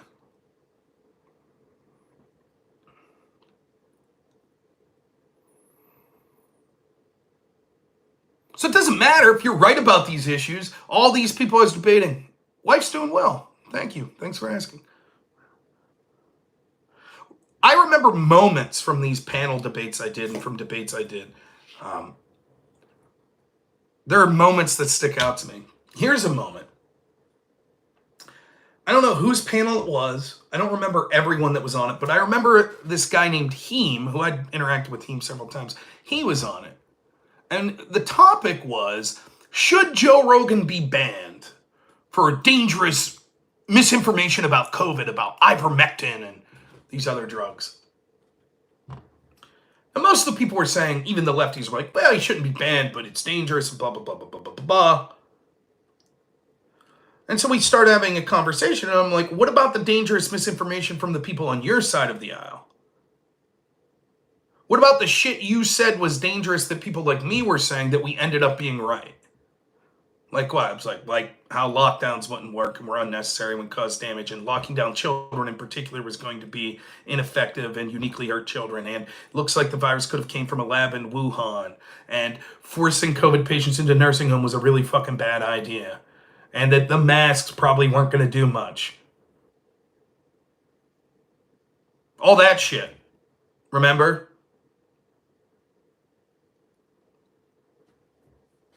And Heem said, well, this is what sticks out to me. Heem said to me, the science is always right, even when they're wrong. You see, because the science is always giving you the best available information. So if the science tells you today, lockdowns will work, everyone needs to lock down, you have to listen to it. That's it. That's correct. And if tomorrow the science says, never mind, don't lock down, that would be a disaster, they're still right. They were right yesterday, and they're right today. That's how these people think. That's how they think. They're always right. Whatever they tell us, they're always right. Always. And you shouldn't protest it. I'm not a scientist. How could I? Well, clearly I'm uninformed. True. I am just a normal person. How did I get it so right? Huh. How'd that happen? How was I was doing radio talk shows. This should have been a huge national story. It wasn't, because again, the way the narrative's controlled. So I'm thinking this was April of 2020, maybe May of 2020. In Pennsylvania, I used to have this radio show with my friend Carlos and with my friend Todd Bartley. And I forget the county that it was, but there was a county in Pennsylvania where we had the coroner from that county as a guest on our show. Now, at this point, there had been a few hundred to 1,000 COVID deaths in Pennsylvania. The coroner comes on our show to talk about this story, which is, he was shocked to find that all of a sudden over the weekend, there was like 10 to 12 COVID deaths listed in his county. As the coroner in that county, he would have signed off on every death certificate. And he's like, there wasn't one. How did this happen? So we have him on the show, and he's like, yeah, I talked to some other coroners in other counties. They're saying the same thing. And then the state of Pennsylvania, the Tom Wolf administration, that Rachel Levine was the, Secretary Levine now, but back then she was in charge of Pennsylvania's health. They were like, oh, our bad, we messed up, we made some assumptions, we'll take those numbers back. How was I on that story? Little old me. How many people did you hear talking about that in the country? How did I know? Because around that same time, I'm talking to this coroner. I'm like, what do you think about the fact they're putting COVID patients in nursing homes? He's like, yeah, it's fucking nuts. Speaking of Destiny, I was on a panel debate with him. Remember when the story broke, the day the story broke, that Governor Cuomo in New York told his staff to basically fudge the numbers of how many nursing home deaths there were because of his disastrous policy. That story broke. I'm doing a panel on Dylan Burns' show. Destiny's on the panel. He says, oh, yeah, right, like that's true. What do you think they did? Hid the bodies in the ocean? No, you dumb shit. It's being reported in the New York Times today. They didn't give a fuck. They didn't care. Were they doing big 10,000 word essays and dossiers? No, they didn't give a shit. Oh, well, what can you do? The same people that told you, hey, if you're a coward if you don't lock down. You're a coward. That's what my governor, Tom Wolf, said. You're a coward if you don't lock down. How does that make sense? If I don't cower in fear in my home, I'm a coward? Yeah, you're a coward if you don't lock down. We'll take away your license to have a business if you try to avoid these lockdowns. Because what do you want, grandma to die? Is that what you want? You want grandma to die? And then they took COVID patients and put them in the nursing home with grandma. And what's people like Destiny? What was their excuse? They were confused. They thought that they were going to be overrun. And Trump did so bad. Trump said they thought the hospital would be overrun. And they were just, what do you think they were doing it on purpose? Like that was the best available information at the time. And it wasn't like they did it on purpose. And Trump was doing such a bad job. And they were like, oh, it's a conspiracy. Oh, okay. Sorry. Thousands upon thousands of people that died as a result of that. Sorry, all of you that lost your job and your livelihood. Whoops, our bad. Anyways.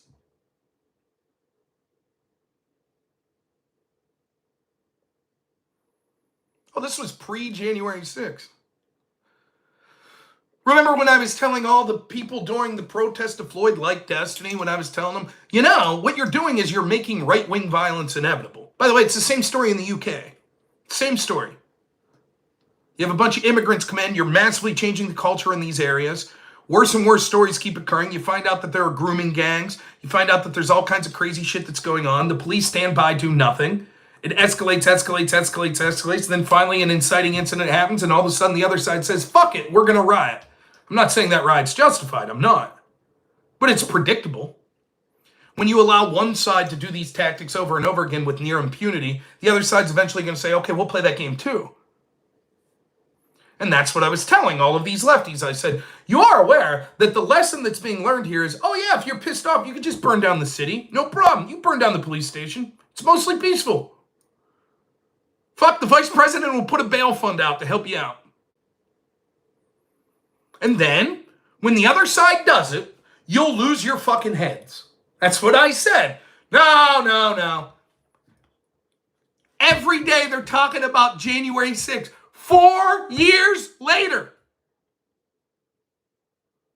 Dozens of people died during the Black Lives Matter rally. Didn't give a fuck. They didn't really care about it. The CHAZ zone. Remember the 14-year-old and 16-year-old black kids that got shot? One of them died in the CHAZ zone. Remember that shit?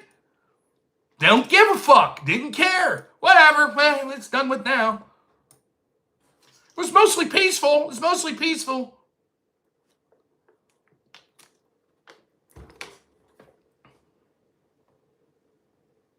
You think it was 9? No, there were 40-something people that died during the Black Lives Matter protest.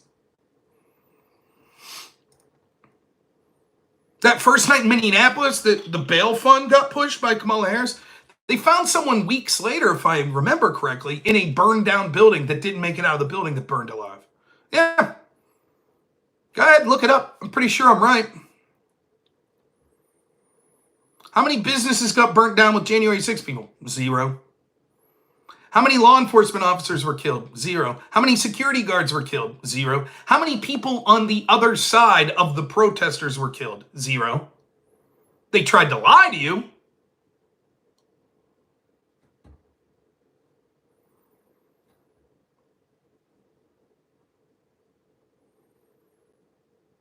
Yeah, the mullet knows, yeah.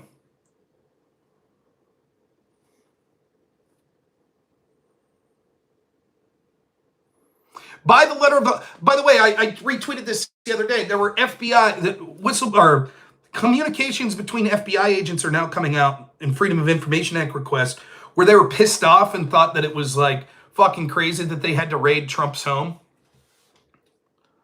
And they were like, this is like Banana Republic shit. These are FBI agents saying this. And they're like, we know what's going on. They saw the double standard.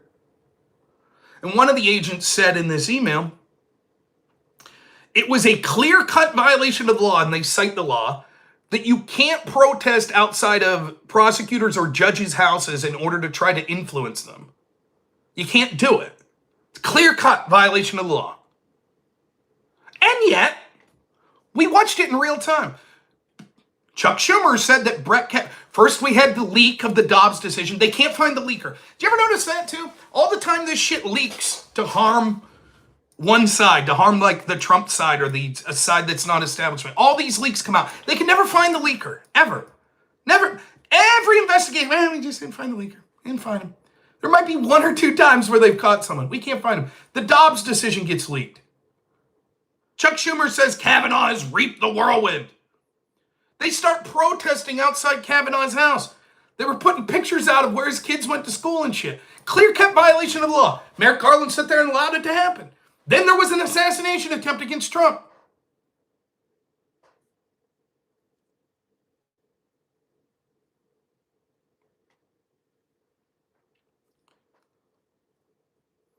I'm arguing with Pisco, a lawyer, on this. He goes, I don't think it's that clear. I don't think it's that clear that these people protest. What do you mean? They're clearly trying to influence Kavanaugh. They're blatantly saying they're pissed off about this ruling that's going to come out. That's blatantly what's happening. They're trying to intimidate him and coerce him and others to change that decision back. The law is pretty fucking clear. Now we have an FBI agent that's like, yeah, the law is pretty clear. And yet lawyers like Pisco are like, no. But January 6th is an insurrection, clear cut. Trump engaged in it, clear cut. He should be kept off the ballot, clear cut.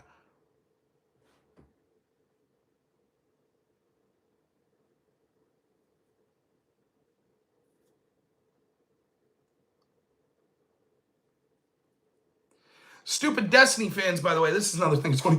Rob's so bad faith. Rob's so bad faith. He says fight like hell's not a call for violence or intimidation, but saying no justice, no peace is. No, you dumb shit. I'm saying neither are. I'm saying if your definition of insurrection is broad enough to say that you've engaged in an insurrection, if you say fight like hell, that's intimidation, and intimidation alone is enough. You don't have to have violence. What does no peace mean? I don't think those people should be locked up. That's their definition. I don't think Tim Walz should be kept off a ballot for engaging in an insurrection. But that's their standard. Then Pisco today, I responded to it yesterday. Yeah, congratulations, he found one video of me that he probably spent hours and hours saying that the CHAZ zone was an insurrection. By the way, this is funny. I'll tell you why it's funny here in a second. Can't wait to talk to him about it, right? By every letter of the book, CHAZ was more of an insurrection than January 6th, even if you think they were both insurrections. They literally created an autonomous zone where they seceded, temporarily albeit, from the country. People were murdered, and law enforcement had to beg them to be allowed. The ambulance people had to beg them to be allowed to get in. They had to check with the armed security guards that they had. They had checkpoints. There was no law enforcement, federal, state, etc. in there. They owned that for 2 weeks. People died. People were assaulted.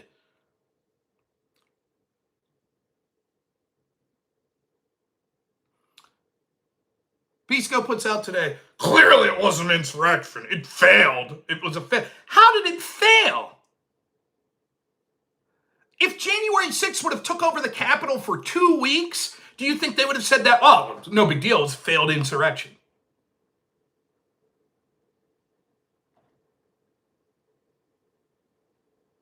He says, well, here's why. Because law enforcement intentionally allowed them to have that area. I'm sorry, what? Oh, okay.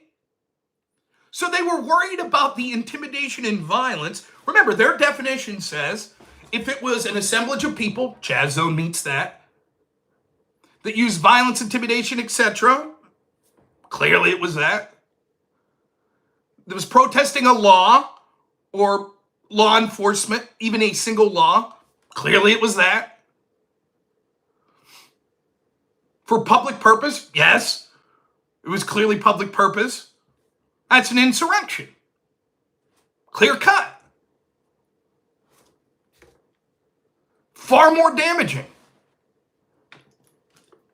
Lasted weeks. But because Tim Walz and leadership, or I'm sorry, it wasn't Tim Walz there. That was Seattle. Because the local leadership just said, oh, fuck it, let them have control. Oh, then it's not an insurrection. Because they were intimidated by the armed guards. Solon, I don't know what ARS is, but there's 50 of it. Thanks so much. People get solitary confinement on January 6th. Wonder what happened with the CHAZ, warlord of CHAZ, etc. Yeah, right, no kidding. What's ARS? Someone tell me that. Am I excited because I just got 50 like Bitcoin? Or is it like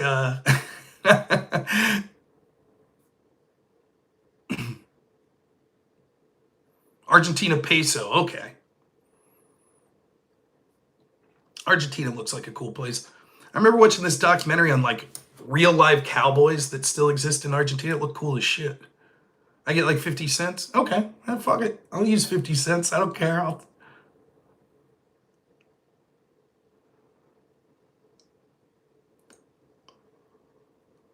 53 cents USD. Okay.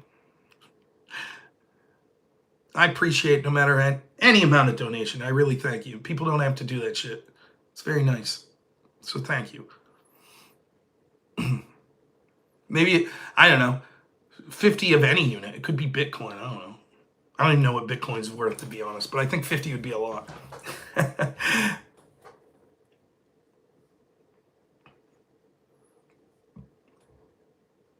Now, I had said that I didn't call Black Lives Matter an insurrection. I said yesterday, look, full disclosure, good on Pisco for fighting.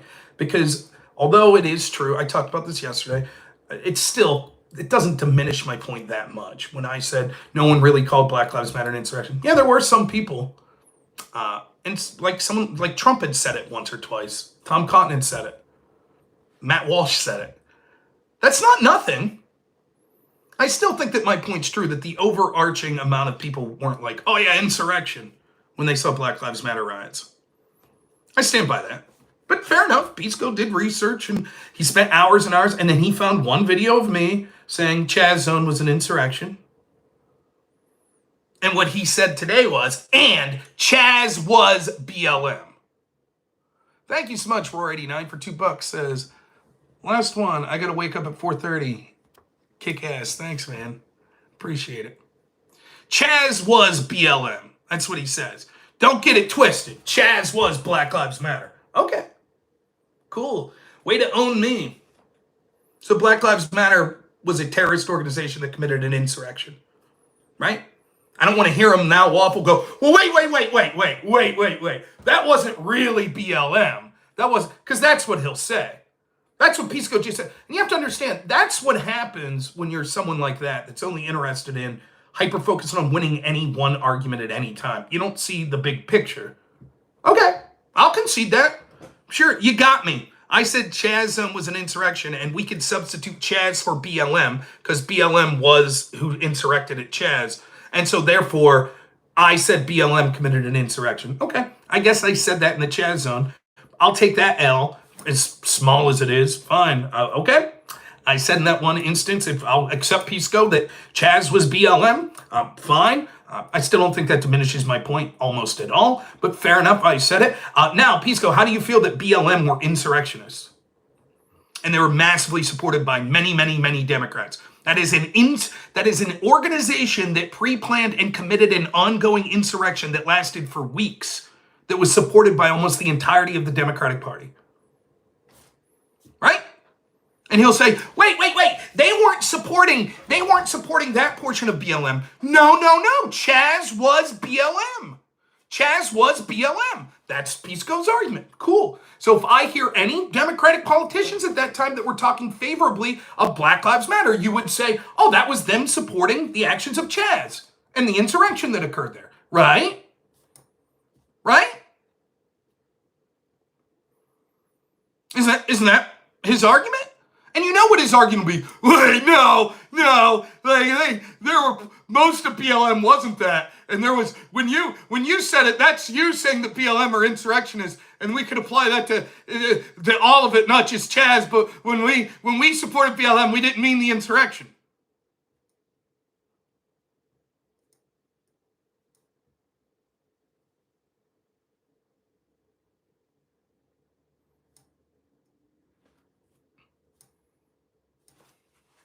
They still have no answer. How is Trump saying fight like hell? That's engaging in insurrection.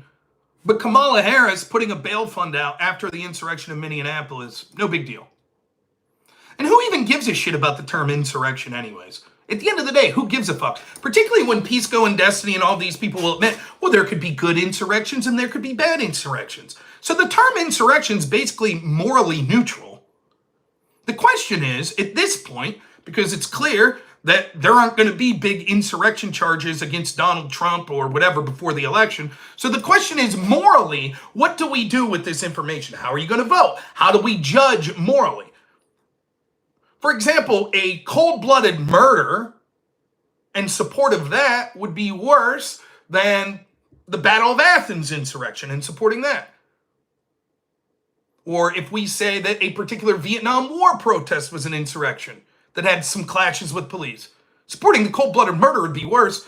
So why does the term insurrection matter? Well, it matters because they are using it for propaganda reasons. But at this point, the legality of it's irrelevant. Courts have ruled, buddy, right? Kent State, yeah. So even if you don't want to call Minneapolis an insurrection, what do you say about a vice president candidate, now vice president, and the Democrat candidate for president now, who watched them burn down a police precinct and said, oh, let's promote a bail fund?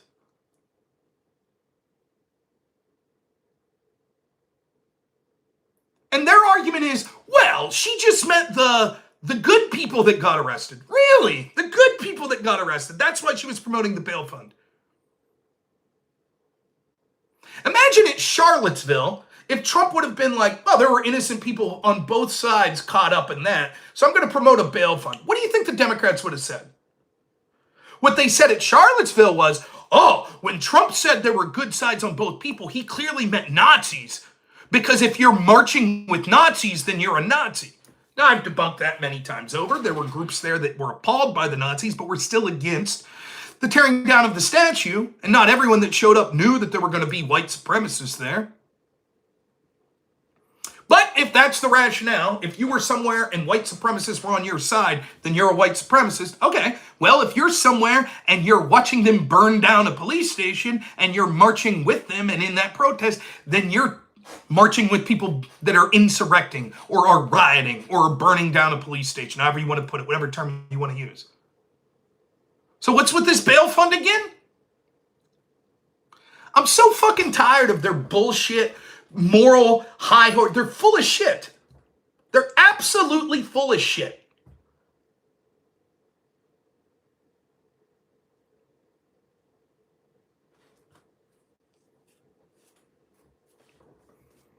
They didn't have a problem with it. Well, it's mostly peaceful because it was their side. And by the way, they agreed with the cause. TM, thanks for the $5. Trump wasn't charged with January 6th, yet the Colorado tried to remove him from the ballot. Why is that not a threat to democracy? Hell, you had, who was it the other day that came out and said, it wasn't Schumer, who was it that said, we have to be prepared. It was Jamie Raskin, right? If Trump wins, we have to be prepared. We're going to have to say, no, he can't be on the ballot. He can't be president because he engaged in an insurrection. They're already telegraphing it. Yep, sleep well, thank you. They're already telegraphing it. We're not going to accept the results of the election if Trump wins. Nope. Do you think Destiny and Pisco and them will be like, well, the courts have spoken. This is ridiculous. You think that's what they'll say? Right? If they try to do alternate electors, do you think Pisco and them would say, oh my goodness, this is an insurrection? You think?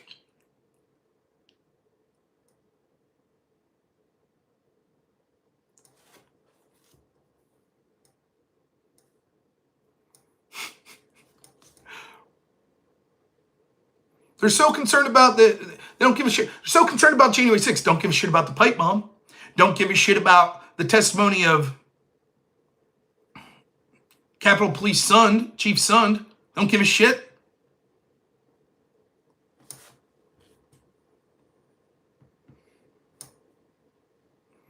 All of that violence that we watched, every fucking, like, and it wasn't just that. Remember, like, there's that video. I'm on the phone, so I can't bring it up now, but one of my favorite videos I ever did, inspired by Andrew Breitbart, was just a clip from a live stream. I had a 10-minute clip where it was in the height of COVID. It was fucking insane. All these riots going on, all this bullshit at COVID. I don't know if you remember at the time, they were saying that Trump rallies were spreading COVID. Going to Sturgis was spreading COVID. But all the anti-Trump rallies and the Black Lives Matter rallies and the Democrat rallies weren't spreading COVID. That's what they said. That's what they said. The contact tracers would look at the Black Lives Matter rallies and say, no cases of COVID spread there. But at the Trump rally, they did. And then you would find out, like, well, right, the contact tracing questions, they weren't allowed to ask you if you were at a rally, a Black Lives Matter rally. And I'm listening to all this. Like, remember the scientists were telling us COVID's bad, so bad you can't go to visit your parents in the nursing home. You can't have a funeral for them. You can't go to work because you're non-essential. Your kid can't go to school. Your daughter that's 23 and wants to get married can't have a wedding. You can't go to the public park. That's how bad COVID is. But you know what's worse? Racism. So you go ahead and go march against racism. That you could do. You could do that. That won't spread COVID. That's what the experts told us. Fuck them. Fuck you. And they're so good at controlling the narrative that we're supposed to just forget that. I'm supposed to just forget that almost the entirety of the mainstream media and Democratic Party lied to us for 4 fucking years about Biden's mental health. Kamala Harris said she was in the room with him every day and somehow she didn't see it. Nate, thanks for the $2. Transition integrity product, not a word from them. Absolutely, they don't give a shit. They had planned to use alternate electors and force the secession of California if Trump had won.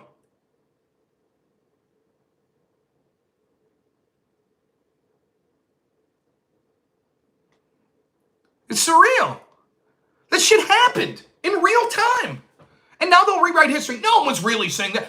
This is my favorite. What lockdowns? What lockdowns? What are you talking about? There wasn't lockdowns. I've heard that shit dozens of times. There wasn't real lockdowns. What are you talking about? I used to live above this bar, me and my wife, and we bought this house. I think we've been in our house 5 years. So when was COVID? Like 4 years and some change ago. So we had not been in our new house that long. And I was very good friends with the guy who owns this bar/restaurant. And we, like I said, we lived upstairs. So when COVID hits, people that own small business like that were fucked. So in Pennsylvania, we had the vaunted red, yellow, green system where each county was either red, yellow, green. If you're green, it was business as usual. If you were yellow, there were certain restrictions. And if you're red, it was basically pretty damn near total lockdowns except for very essential things. Yellow was devastating to a bar/restaurant. It just was. So it was bad enough that they were completely shut down at some point. But then, once my friend was allowed to open his bar, this is one of the things that occurred. I'm not making this up. This is an absolute fucking true story. The state of Pennsylvania, for days at a time, had an agent sitting in the parking lot of his bar, making sure that there weren't like more than whatever the amount of people that were there, making sure that he wasn't allowed to open before like 3 p.m. or whatever the time was. Several times this lady came and knocked on the door, was just sitting in a car watching. Too many people. I saw 3 people walk in there at the same time. Can't do that. You open 5 minutes early. You can't do that. That's where our resources in Pennsylvania were going. Making sure some guy wasn't serving one extra burger. Selling an extra six-pack. Couldn't have that. I bet that woman that was sitting there was probably making fucking $30 an hour. Now, you could say, wait a minute, wouldn't those resources have been better spent, like protecting the vulnerable, like the people in nursing homes? Nah, fuck those people. There weren't agents sitting there. Meanwhile, we were... The whole fucking thing. I can't believe this happened. I can't believe it happened and they got away with it, and it's been memory old. There were stories I was covering in real time that they were laying off hospital personnel left and right in the middle of a fucking pandemic when we were told it was so serious we couldn't leave the house. And they were laying off hospital personnel. Why? Well, because in areas like where I live, the local hospitals basically had no one in them.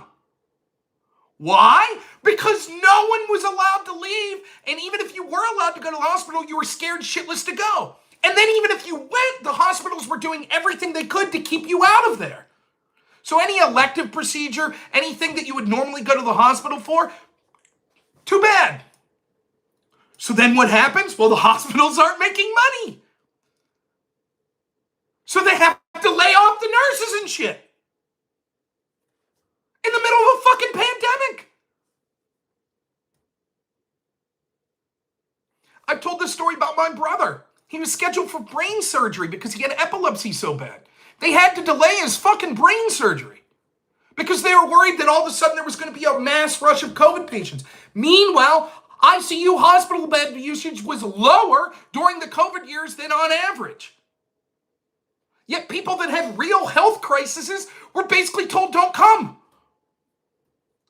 Then my brother has a terrible seizure, which he had all the time. He would have seizures so bad that he would fall and he several times shattered each of his collarbones, which is how bad he would have these immediate sudden seizures and just terrible.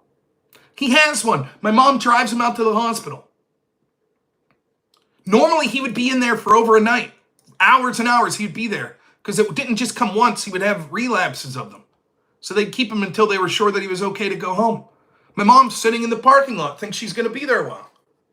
Short time frame later, he comes walking out of the hospital. Why? Well, they don't want to keep people overnight. They don't want to have people here because they're worried that there'll be a massive COVID rush. So as my mom starts driving him home, guess what happens in the car? He has another horrible seizure with the seatbelt on. My mom, in an attempt to, because he was... You're supposed to like lay prone. He's struggling with the seatbelt on, having the seizure. She takes the seatbelt off. He ends up falling and breaking his collarbone. Again. Thomas Santos for $5. Thank you, sir. You got a PS5 or Steam? Add me if you want. I want to learn how to debate, but too shy. I do have Steam. I was unaware that you could talk to people on Steam. PS5, I don't have. Meanwhile, that hospital that my brother went to at that point had, I believe, I might be wrong about this, up until that point, whatever it was, like May of 2020, they had 2 COVID cases. Not in there at that time, 2 total. 2.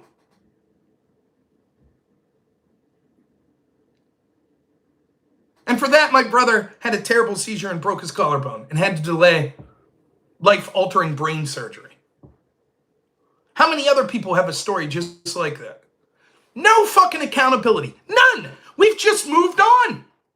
Well, we didn't know what we didn't know. No, that's not what they said.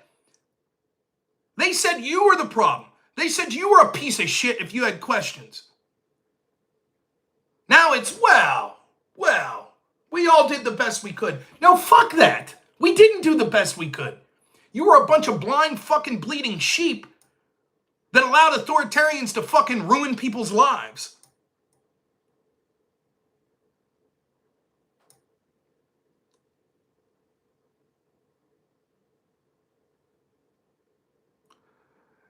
Yeah, barbecue, I hear you. One of the things, for me, it was like a year. I don't even like talking about this. So my job's doing home health care with people, with adults with autism and stuff. You have no idea.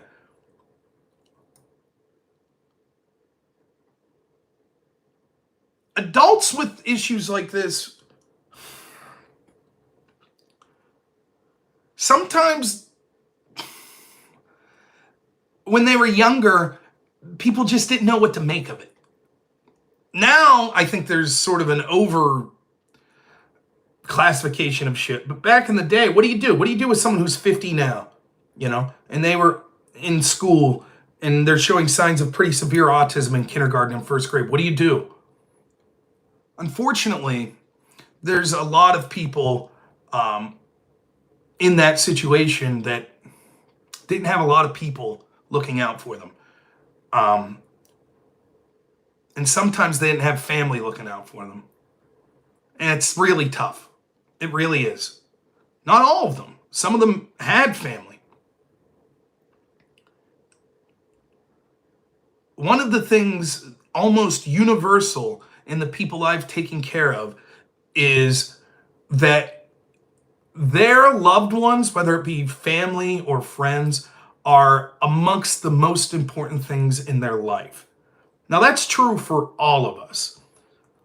But when you're not able to interpret the world the same way, when you have a disability like COVID, like a severe case of autism or developmental disability, and you're relying on people, those relationships are even more important.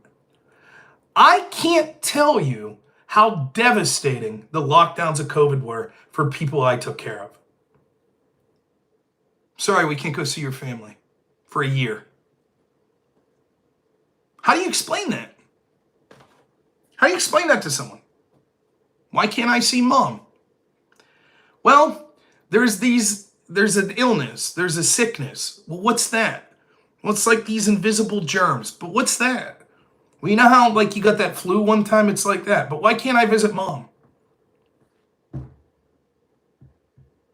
And this wasn't just, for 2 or 3 months, 15 days to slow the spread. These policies went out over a year. Over a year. I had to fight tooth and nail for my one client to be allowed to take him fishing. Because even though where we go fishing, there's literally no one around. They said, nope, you could still bump into someone. So no.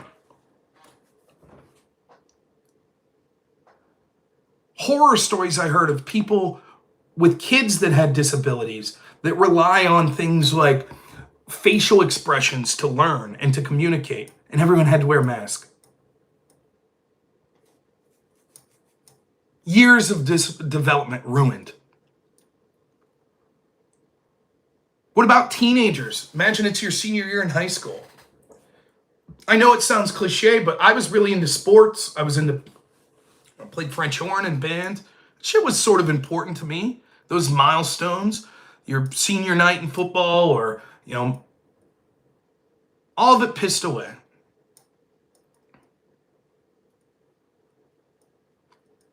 And no accountability. None. Pharmaceutical companies got fucking rich. The wealthiest people got really a whole bunch more money. Small businesses crushed. We're still not recovered. We're still not. Not only did it fail kids, the reason we were locking down kids was allegedly to protect the adults, because the science was very clear that kids were at very little risk. Our society intentionally harmed kids to protect adults. That's what we did under COVID. That's the fucking policy that we instituted. You have to ask yourself seriously if a society like that deserves to continue. That's how bad that is. What kind of society abuses children to protect adults? That's what we did. And I say we, I'm part of it. That's my government, baby.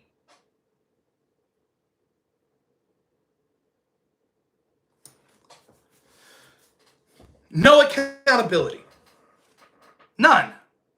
The same people that were so smug that they were correct still act like they were correct and move on. They don't want to talk about it. We didn't say that. No one said that it was a pandemic of the unvaccinated. No one said if you got vaccinated you couldn't spread it. No one said that. Yeah, they did. Well, if they said that, they didn't mean it.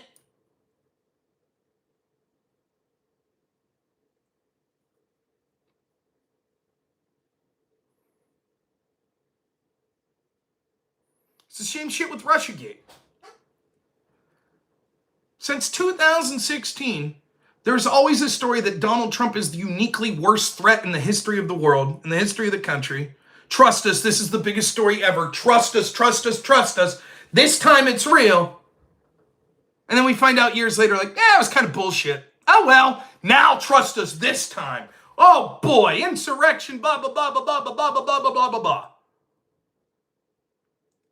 If Trump would win, and he's there for 4 years, and then he steps down, do you think any of these people would go, geez, I was wrong. Turns out Trump didn't declare himself God Emperor. He did leave office. Do you think any of them would say that? Well, let's try a test. The same ones that told you that he was going to be a brutal authoritarian dictator getting us into World War III, locking up all locking up all gay people and kicking every black person out of the country. Did they apologize for being wrong about that in 2016? No, of course not. They're just saying, trust us, this time he'll really do it.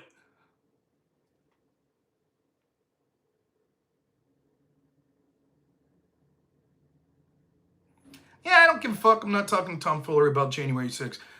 If someone can make a compelling case to me right now that Tom Foolery is a better debater on January 6th than Pisco or Destiny, then I'll talk to him. Someone want to make that case? Otherwise, what am I supposed to do? Debate Tom Foolery, and then next week, Wick will want to talk to me about January 6th, and then Pisco will want to talk about it next week after that, and then the week after that, I'm going to talk to Hutch about January 6th, then the week after that, I'll talk to Pondering about January 6th, and then the week after, I don't give a fuck if he's fair or not. I'm tired of it. Do you understand why we lose? Do you understand? You're starting to see what controlling the narrative is about? Tom sucks. Tom had his chance to go on Destiny's show. He got blown the fuck out by Destiny and all of his orbiters, and he acted like a little fucking bitch. That's what Tom Foolery did.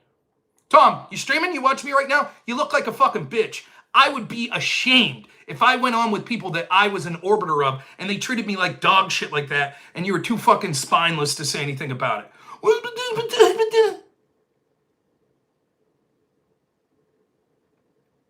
That's the truth. Want to know why? I was too generous the other night with Tom. So I'm glad he still wants to talk to me. We'll see if I can piss him off a little more. Want to know why Tom did it? Because Tom knows that he'll get more views on him if he's buddy-buddy with Destiny and his crowd. That's why. That's all it is. He's got to stay in Destiny's good graces. There. Tom Foolery's fair. He's a good guy. That's the truth about Tom.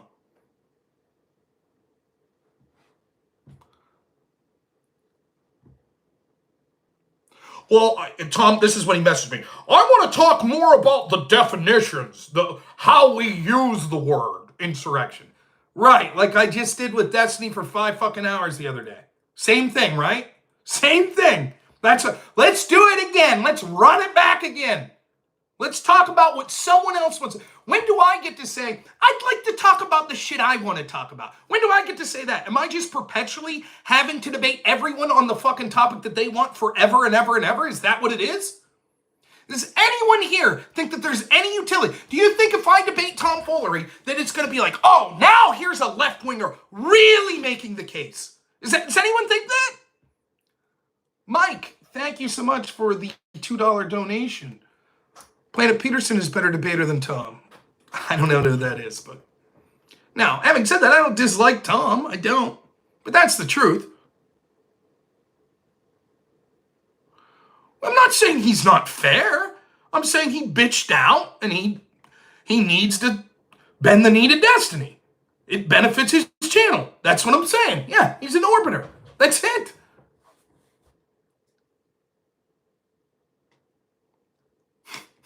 What the fuck? I'm literally doing a show the other day saying, look, maybe I'll talk to Destiny again about January 6th. Maybe I'll talk to Pisco. I'm done talking about to anyone else. And right on cue, Tom comes, I'd like to talk about January 6th. January 6th, I'd like to talk about that. I have some things I'd like to talk about. Right, I just got done saying, yeah, but I'm fair. And I have a different approach to it. What I want to talk about with January 6th is how we define insurrection. That's my take. Right, like I just did for 5 hours. Yeah, it'll be a different debate this time. You see, I'm less skilled and articulate than Destiny, so I think we'll really get something out of it. maybe you saw my great performance on Destiny's channel when him and all of his orbiters treated me like I was a piece of shit, and I just said, well, wait, oh, come on, guys. Maybe you saw that great performance. Great, Tom. Why don't you go debate Destiny on January 6th? How about that? Unless your take's just the same as his, which you're saying it's not, so go have the fucking debate. Go do it. I already did. He came onto my show. He apologized. He conceded that I was right. Yeah, fuck you. Timestamp it. Let's see it. What you mean is, he kept bullying you, and you were like, well, no, what I mean is this, what I mean is this, what I mean is this, what I mean is this, what I mean is this, what I mean is this. No, what I'm saying is this. No, you're right, but what I mean is this. I'm just saying this one little thing. And Destiny said, yeah, okay, I guess I can see that. And you went, oh, Destiny conceded. He conceded. Okay. Uninterested. No, Tom's not in the chat. Sorry, I'm being a little dramatic. It's not fair to Tom or the people we're saying. It just, I don't know how many times I could say the same fucking thing. I tell Tom and everyone watching the other day in a very polite way, yeah, I don't think I want to talk about January 6th unless it's with Destiny or Pisco at this point. Let no one say that I was unwilling to have the conversation. I don't know one other person that would sit there for 5 hours and leave someone talk just about what they wanted about January 6th. That's what I did. Destiny's supposedly one of the best debaters on the left, so it wasn't a skill issue. I was willing to do that. I'm tired of being pigeonholed into talking about shit that's only defensive. I'd like to talk about things that could move the ball forward against the corrupt institutions that I want.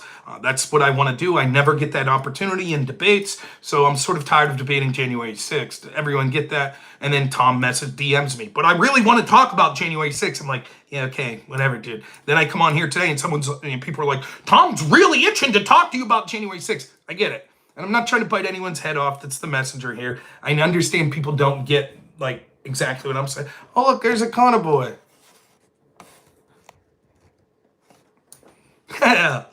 Boy, Econoboy, I gotta say, man, let's give some props to Econoboy. Once in a while, I see these little clips. He does this show with Hutch, or I don't know if Hutch, Pondering and Pisco. And I gotta say, man, you're way more of a little dick-riding bitch when you're on that show than when you come on and you just talk one-on-one. So I gotta give you credit for that. It's great to be sort of a little bit of a chameleon like that going on. Oh, what did Rob North say about ChatGPT? What do you think about that? You guys are great. I love your little, your little comfort sections where you all pat each other on the back. But I'm not surprised for someone who's well respected in the field of economics. And I have to say, the first time I talked to you, I was sort of impressed, and you've just been pretty shitty after that. One of the shittiest performances I've ever seen on a panel was you and the rest of the progressive victory assholes like Brianna Wu getting blown the fuck out by me. That was a good sign. Remember that, everyone? Remember when it was so bad that the moderator Wick had to jump in? Because Econoboy's big take here was, well, we don't really want to talk about, we're just talk about solutions. We just want to talk about solutions. Remember that? You guys remember that? That was fun, right? You think they'd sit down for 5 hours, talk about just the topic I wanted to talk about? You think Econoboy and Wick and Brianna will? Oh, Rob, I'm not just going to sit here and listen to the fire hose of bullshit. The fire hose of bullshit that you want to talk about. Oh, those progressive victory chumps. Fantastic. But I like Econoboy. I do. I enjoy talking to him. I really do. Just giving you a little shit. That's all. I'm being misogynist. Yeah. I mean, listen. I won't even say it. I'm just going to leave it alone. I'll just say at one point I was told by Brianna in a DM that the reason I act like I do with her is because I'm a misogynist. I'll just let it there. Do I also hate men? Is that why I was just fucking with Econoboy here? Is that what it is? It's that I hate people with beards? Is that it? Is that why I'm fucking with Econoboy? Because now I realize he has a beard?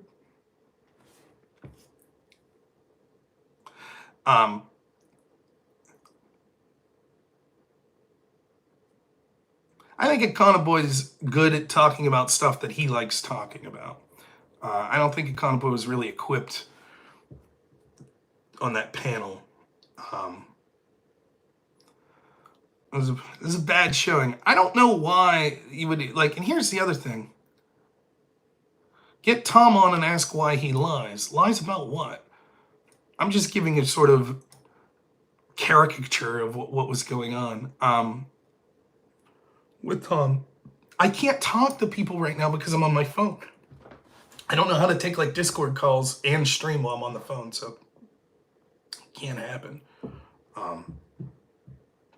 Did Econoboy leave after I said I was just fucking with him? So now he's gonna be real mad or something? I hope not. I hope he knows I'm just fucking with him. I feel the same way about Econoboy and Pondering Politics, where I think that they are both likable. Okay, so I do. I think they're both likable. I'll fuck with them. Pisco, I think, is a better match to debate me. I think that he has more of an interest in sort of the topics that I like talking about. And Pisco could also be a bigger asshole, but that's okay too. I don't mind that much. But sometimes Pisco comes off as a huge fucking asshole, particularly on X. Like, just, you dumb fuck, blah, blah, blah. Like, just like out of nowhere. That's fine with me. I don't give a fuck with me. We have enough of a history. But it'll be like just some rando that he doesn't really know. And he'll just like start with that. And I can see how that would be off-putting if you're just some random person, you know, and it's like you're like Pisco's asking them to debate, like Dave Portnoy or someone's like, you fucking idiot, blah blah blah blah blah. It's like I don't agree with you on every economic issue. I sympathize and I think we're closer than what many people would think, but that's erroneous to say that I agree with you on everything. Tom is a weirdo. Tom's all right too. I'm just calling a spade a spade. I think that Tom isn't that good of a debater. That's just now. I haven't seen a lot of Tom content. I've been in debates with Tom before, and I just haven't been all that impressed. Maybe he's fantastic on certain topics. But I can say, like, yeah, Destiny's a good debater. I think Econoboy's a good debater on the topics that he's familiar with. Pondering's not as good as Econoboy or as Pisco or as Destiny. But I think Pondering really is good at sort of putting together a show. I think he's best when he's either with people that agree with him or when he's doing his own show. And he's good at sort of crafting sort of a news of the day type story show. And I think he's put in a lot of time. So, you know, debate's not everything. Mike Alvarado's for $5 says, should check out Planet Peterson. He's an underrated evolution left debater. He debates a better faith than destiny. I'll check it out. Yeah, Brianna was playing Super Mario too. That was a fun one. I enjoyed that debate thoroughly, that panel, actually. I would be pissed if I was Econoboy with that debate, because the worst thing that could happen to you is when a panel is stacked, like everyone against one person, and then all your partners suck. That's worse. I'll debate a panel of like me versus 10 people any fucking day of the week. I would rather have that than me and 3 shitty people versus 4 other people. That's harder. Because they're just wasting your time and they're making shitty arguments, and then your arguments aren't coming through because all these other people on your side are making shitty arguments.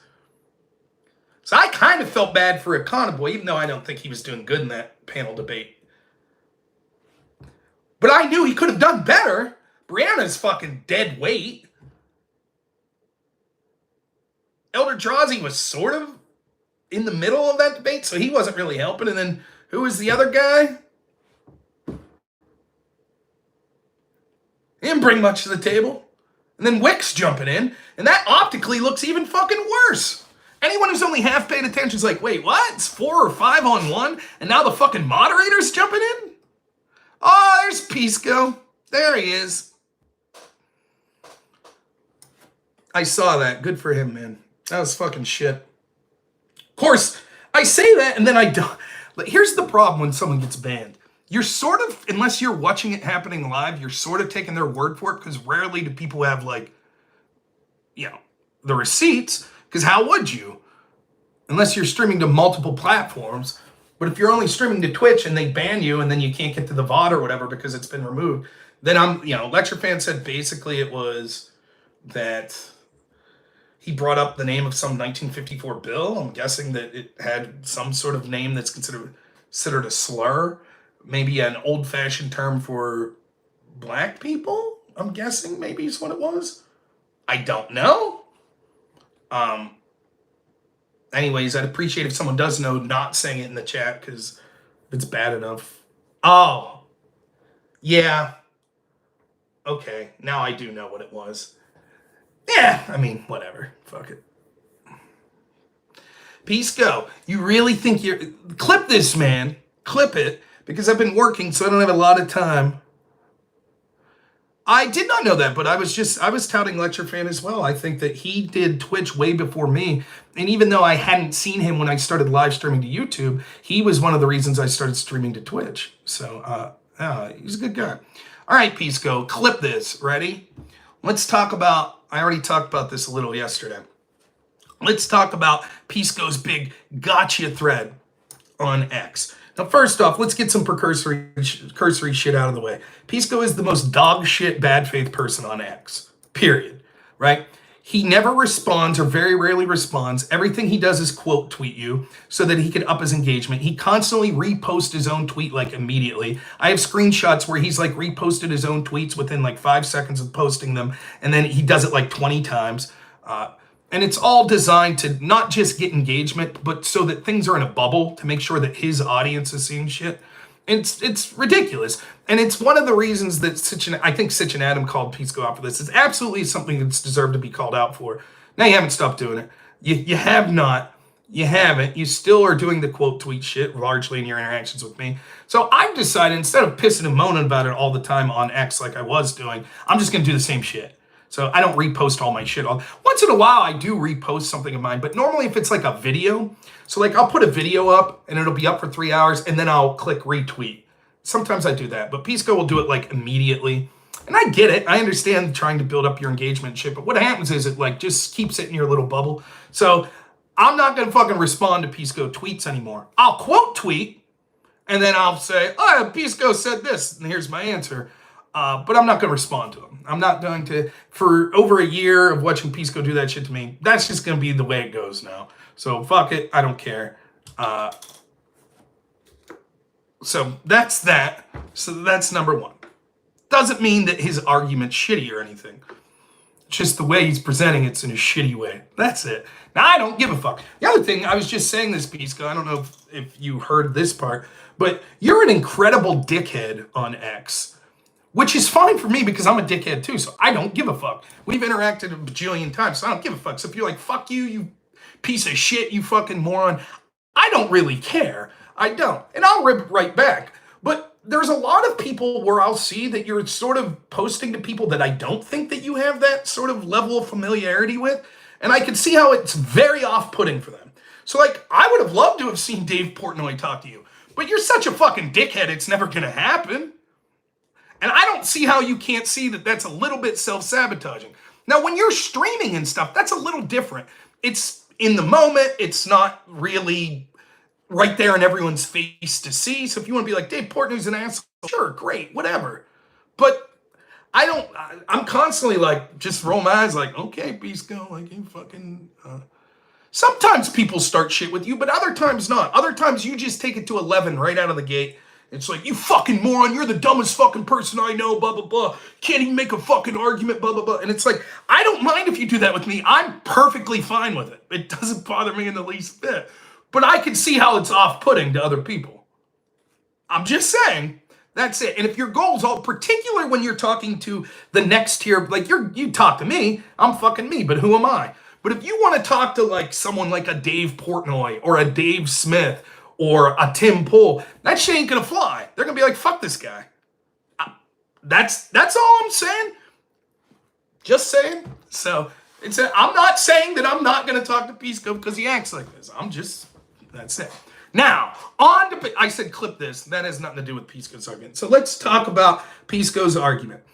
First off, I said no one said that Black Lives Matter was an insurrection, right? So here's the context of it, right? I'm saying that I sort of give a colloquial definition. How does the average person think when they hear the term insurrection? And most people didn't think when they were watching Black Lives Matter when it was May 30th outside of DC where they're rioting, burning down federal buildings, trying to get into getting closer to the White House, or when they burned down the police station in Minneapolis, or the countless other examples, the Portland riots that were occurring every night for dozens of nights, or Philadelphia, in my state, I remember the Philadelphia and the Pittsburgh riots that occurred. Most people weren't calling them insurrections.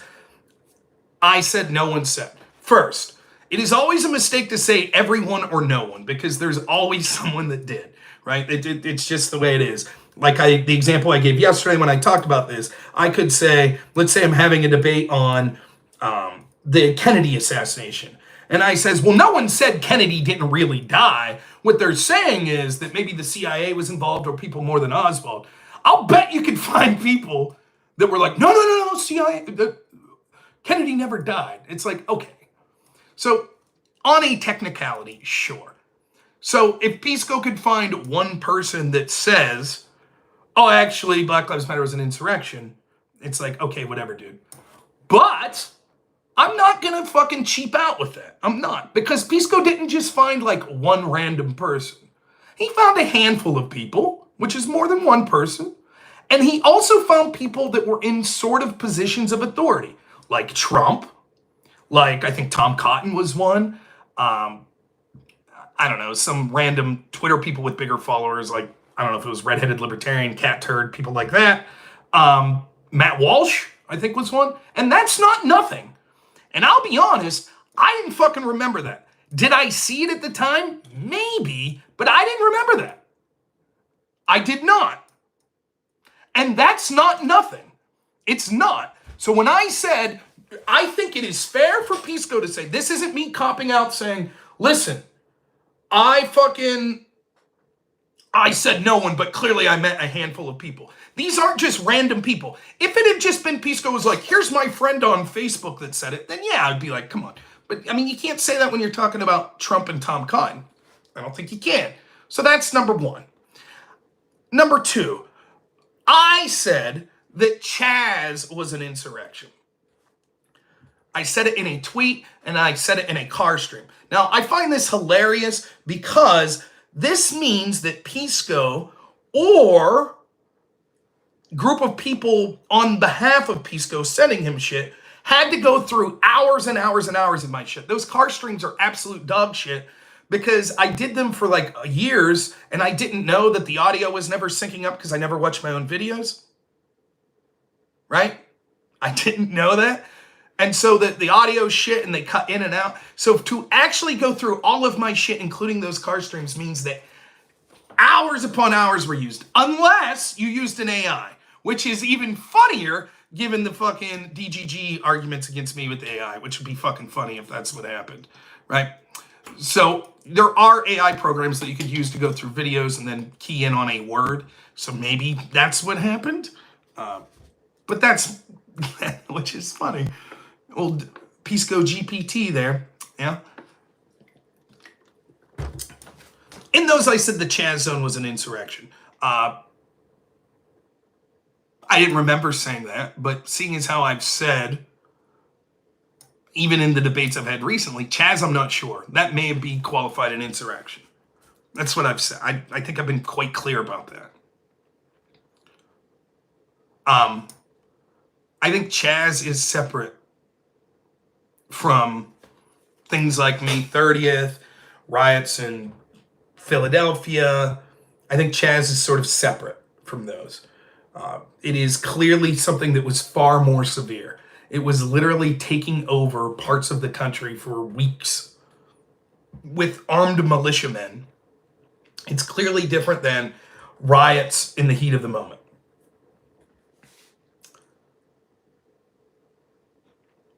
But Pisco makes this argument and says, but CHAZ is BLM. That's what Pisco said today.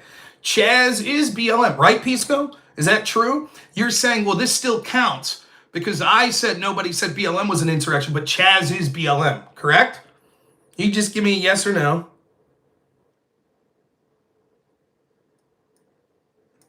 That's part of the argument you made, that CHAZ is BLM. I know you're typing to other people now.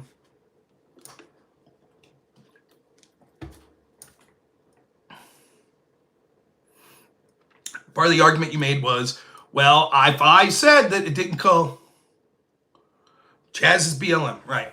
Okay. So put that in our pocket. CHAZ is BLM, people. Got it. Got it. So Pisco's argument's going to be, when you said people weren't calling BLM an insurrection, but you called CHAZ an insurrection, then you call BLM an insurrection because CHAZ is BLM. Got it. I think it's clear that it's different what was going on in the CHAZ zone specifically, which I've already said. More importantly, it still holds true that while I may technically be wrong that no one called it, it clearly wasn't what the average person was thinking. It didn't catch on. It wasn't what most people weren't saying, oh, it's an insurrection, it's an insurrection. More importantly, the Democrats and the people that are so concerned about January 6th, they didn't say shit. Pisco didn't say shit. Pisco admits that some of the Black Lives Matter things were insurrection. He didn't say shit. Destiny didn't say shit. More importantly, the authors that they're using, I would be shocked if they called them an insurrection. You think that Bowden Paulson were writing about that being an insurrection? Was Graber? Was Chuck Schumer? Was Nancy Pelosi? Was CNN? Was the New York Times? Was the Washington Post? Were academics? Yeah, I can't do it, man. I'm sorry. Of course, I'm not accusing Pisco of being a coward. I know he would call in, but I can't because I'm on the phone. So don't take it as a detriment to Pisco. Yeah, you can say you have an answer, but your answer is going to be dog shit. They weren't calling them insurrections. They weren't. Just like they didn't call the litany of things that occurred previously insurrections. They weren't. It wasn't a term that people were focused on.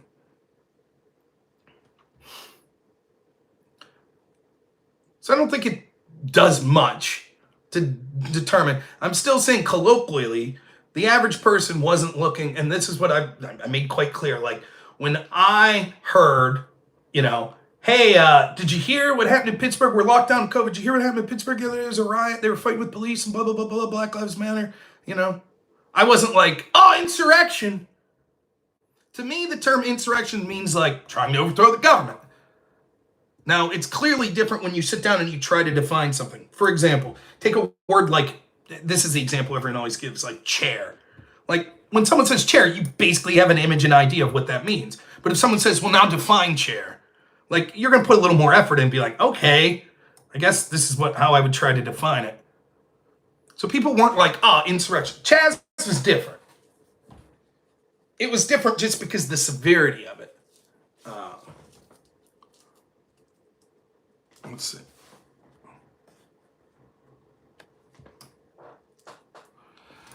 Well, it wasn't that they were less obvious. CHAZ is a more obvious insurrection than January 6th, easily.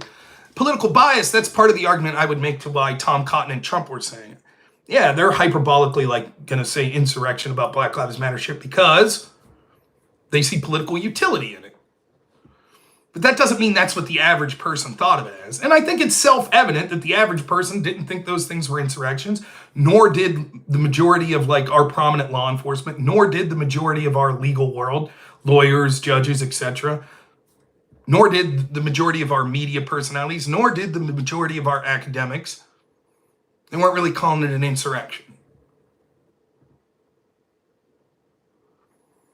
When I say colloquial argument, what I'm saying is, wait, what are you saying? But that's the argument, that it's because the colloquial definition is what you say. I don't understand what you're saying. Do you think I made a mistake? In what way? No, did I make a mistake when I said no one said it? Yes, clearly. I've already given you props for that. And actually, that's the type of research I like. You went and you found it. You even found me saying CHAZ was an insurrection once. I'll go further. I could have said in the hundreds of hours that I streamed that a different Black Lives Matter rally was an insurrection. I could have said it. I think you need to go through all those streams to make sure. Go through those hundreds of hours and see what you could do. It could have happened. I don't remember it. But it could have happened. Better go check it out. But what I'm saying is, the thrust of what I'm saying is the average person didn't think those things were insurrections, and most people in positions of power, particularly those that were the most vocal about January 6th being an insurrection, didn't say shit. They didn't use the term. Yeah, definitely the car streams. Check all them out. Now, the other thing is, you cut off your nose to spite your face. That's not the best way to put it. You fucking, you always do this. Wait, let's see what you say here. My bad, there is a lag. What I'm saying is, what is the argument that the reason the mainstream didn't call it an insurrection is because everyone agrees is your definition, as opposed to bias? I think it's partially both, but I definitely think it's more because they didn't think they were insurrections. Like, as bad as the bias I think is from the Democrats, the mainstream media, etc., I think most of them weren't thinking of the Graeber definition of insurrection. They weren't. You weren't. In fact, when I debated you on the Crucible, I mean, that wasn't even a year ago, right? You didn't give this definition for insurrection. That wasn't the definition you used. I don't think, with the hypotheticals we saw, 3 people try to stop post office trucks from coming in because they don't think that the post office has the right to deliver mail. I don't think people would call that an insurrection. They wouldn't. I don't think people would have looked at Vietnam protests that got out of hand, like at Kent State. Oh, look, I have one. I was afraid to say Kent State in front of Destiny because I didn't know if the violence started after the shot. Having looked into it, it looks like people were throwing rocks at the National Guard, etc., and committing acts of violence previously. Well, I know you think you have an answer, of course. But what you can't get around is almost everyone that's hyperventilating about the January 6th insurrection didn't say shit. And if your argument is they were less evident, fine, we can have that debate. If your argument was biased, okay, no shit. That's not what most people think of when they hear the term insurrection. It's still true. But in your effort to see the forest, to not see the forest for the trees, I'm happy in the little benefit you think, and I will admit, I've admitted that I think that you have a point. I just don't think it does much. Like hedges against what I'm saying, like 5%. You just said BLM is CHAZ. CHAZ was BLM. Okay. Then post CHAZ, if I could prove CHAZ is an insurrection, any Democrat in office that supported BLM publicly has supported an organization that committed an insurrection. I don't want to hear you say, no, they weren't supporting the insurrectionists. CHAZ is BLM. That's your argument.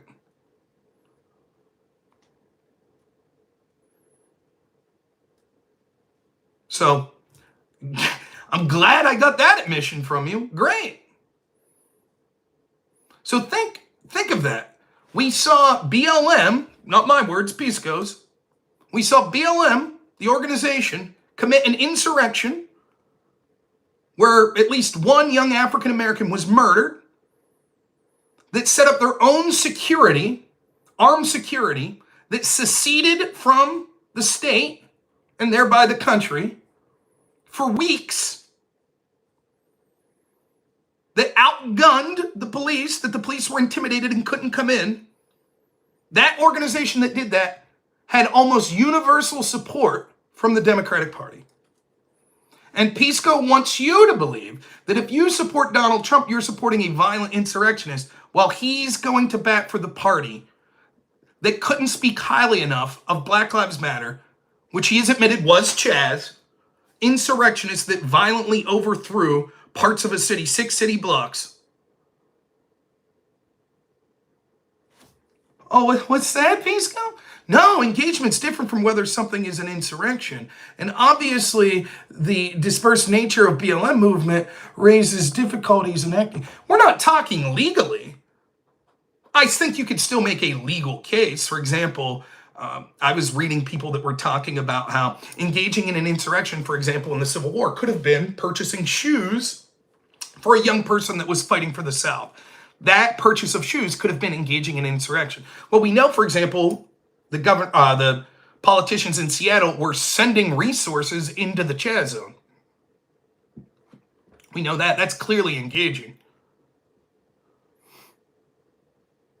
You've already argued, at least Destiny has, and I think you would have to concede this, that insurrection's sort of morally neutral. There could be good insurrections and, oh shit, sorry. There could be good insurrections and bad insurrections, so I don't really even give a shit about the term anyways, unless we're talking about what the legal ramifications are, but we're not, because Trump's not going to face the legal ramifications at least until the election. So we're talking about the moral ramifications is what we're talking about. And Pisco supports a Democratic Party that literally supported an organization that took over parts of a city where a young African-American person was murdered, where there were all sorts of allegations of sexual assaults that occurred, armed robbery, strong-arming business owners, demolishing property. Pisco supports the Democratic Party that almost universally supported that insurrection, or even if you don't want to call it an insurrection, that violent action. Pisco supports them. That's who he is. That's who the Democratic Party is.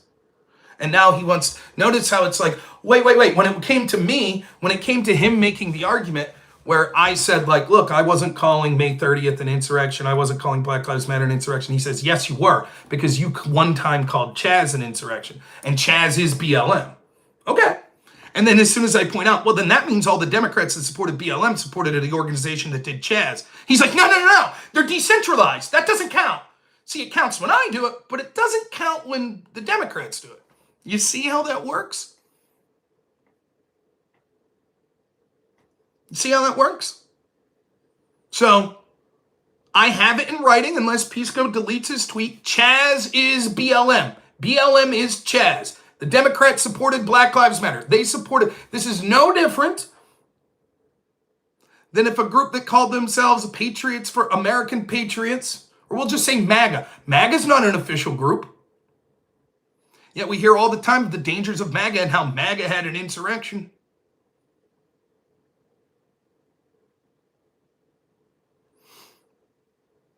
So I'll happily take that. Black Lives Matter, insurrectionist, supported almost universally by the Democratic Party. Who would support an organization that you just watched commit an insurrection? Who would support that? Democrat Party. Universally. Tim Walz, apparently. I'm reading through the report somewhat there from Minneapolis. Waited for days to deploy the National Guard. Basically made the decision to allow them to burn down the police precinct. Then had questions for the National Guard, like how committed to diversity they were. Oh, the actual concerns and demands of the people that were committing the insurrection. Interesting. His daughter was tweeting out, don't worry. He's not going to send the guard out yet. Don't worry, those of you burning down police precincts. Kamala Harris was promoting a bail fund. Now, Pisco and them are going to try to rely on legalese to say, oh, but wait, technically, that's not engaging. We don't know if that technically was an insurrection, and we don't know technically if that was engaged in an insurrection. But that's the people that they're voting for. You think if Donald Trump promoted a bail fund the day after January 6th for the people that were arrested, that Pisco would have been charitable? You think the Democrats would have been? You think they would have said, oh, he just meant the non-violent, he meant the people that didn't commit crimes there. You think that's what the Democrats would have? But that's who they're voting for. Trump didn't do anything that bad. He didn't. That's who Pisco's supporting. That's who the Democrats are supporting. Pisco, you still here? Because I got one more argument. But I'm going to save it to make sure you hear it.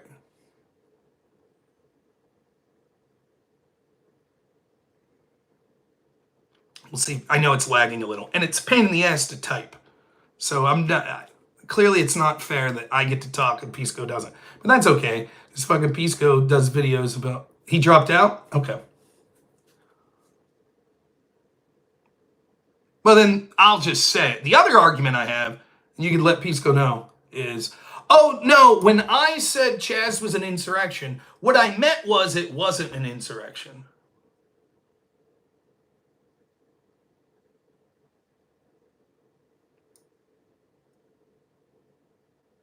That's what I meant.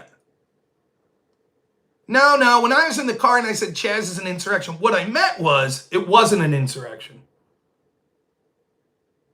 Everyone accepts that, right? He didn't rage quit. No. Not even remotely the same.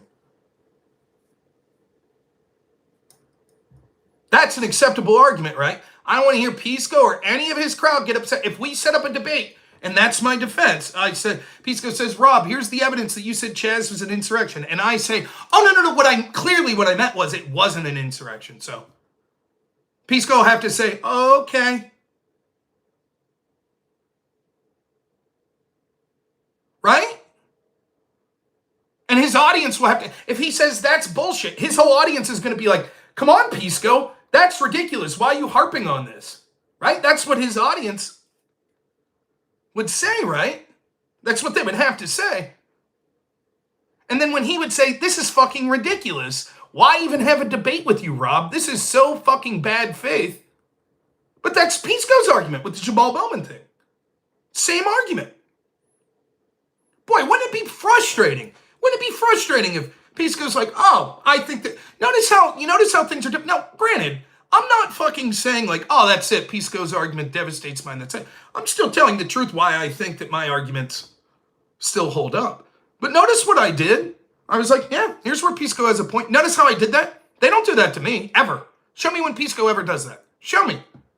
No, he'll just say something like, oh, no. When Bowman said he didn't intend for the alarm to go off, what he meant was he did intend.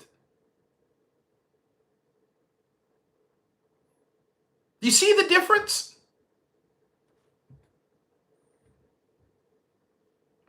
And fuck Pisco anyways for saying that I lied about the ChatGPT AI thing. No, I didn't. Fuck you. I did not.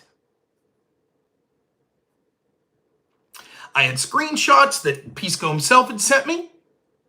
In fact, of the 4 screenshots I sent to Destiny in that debate, one of them was literally a screenshot that Pisco had sent me when he called in after the show, because this piece, I was like, hey man, if we're going to set up this debate, can you show me what your definition of insurrection is going to be? He sent me a screenshot. Then he sent me sort of 4 links to sort of court cases, right? Which I briefly went through some of them, not much though. I'm telling you, probably of those 4 links that he sent me, I probably read like 20 pages. So it was very weak effort on my part, but I was busy in my defense. But nonetheless, I didn't know which of those 4 court documents that Pisco's definition came from. So that is one of the first questions I asked him when he called in after. I was like, where did this come from? Then the other screenshots I sent, one of them was from one of those court cases that I screen capped. And then the other 2, it was just one, was from the Claude AI. But I also have other screenshots on my phone from other articles I was reading, which were basically reviews. Again, I don't know if I use the term official review.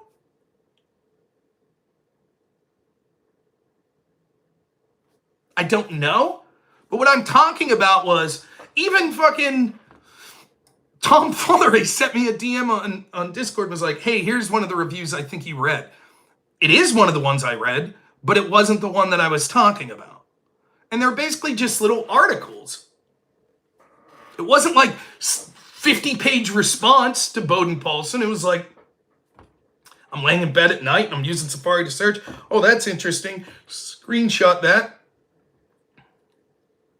So, I remember, because I even told Pisco, I think I read that they said that Section 3 would apply.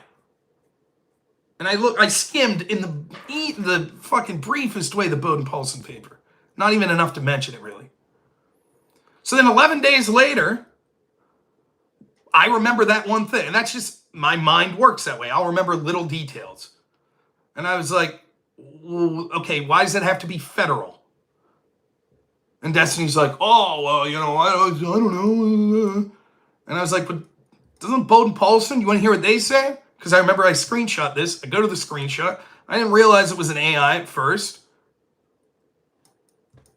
Start reading it. I blatantly say, I didn't read the paper. I said, I read some reviews. This is from a review. I suppose I should have said, I don't quite know where this is from. I did say it's from a review. Destiny's like, well, let's go to the paper. I said, fine. He said, can you send me that? I said, sure. So I sent it. He goes, this looks like someone typed into ChatGPT. And I said, no, it was Claude. Because I realized at that point, and then he's like, it looks like this was a review that someone used. And I said, yeah, that's fair. That used AI. I said, yeah, that's fair. That's it. Then we went to the paper, took 5 minutes. Yep, he says there could be state insurrections. That's it. I didn't lie. Lie would imply that I knew that was AI and I didn't say it. Or I said it's not AI. I didn't. The whole interaction between me saying I read a review to me saying, it's Claude, or Claude, or whatever the fuck you say, was what, a minute and a half?